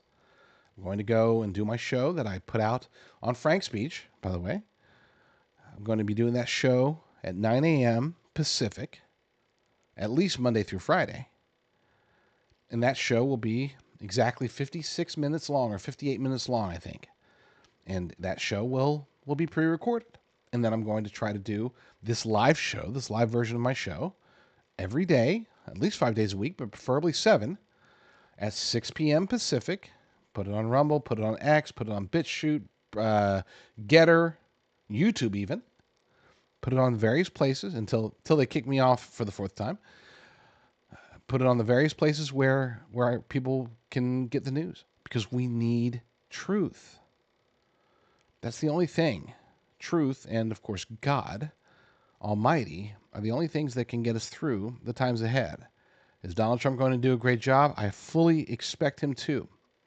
Can he do it all alone? Not at all. He needs help. He needs your help. We all need each other's help. That's why we'll be doing this show. Lord willing, I'll be back tomorrow with another episode. But in the meantime, y'all stay strong, stay safe, and God bless.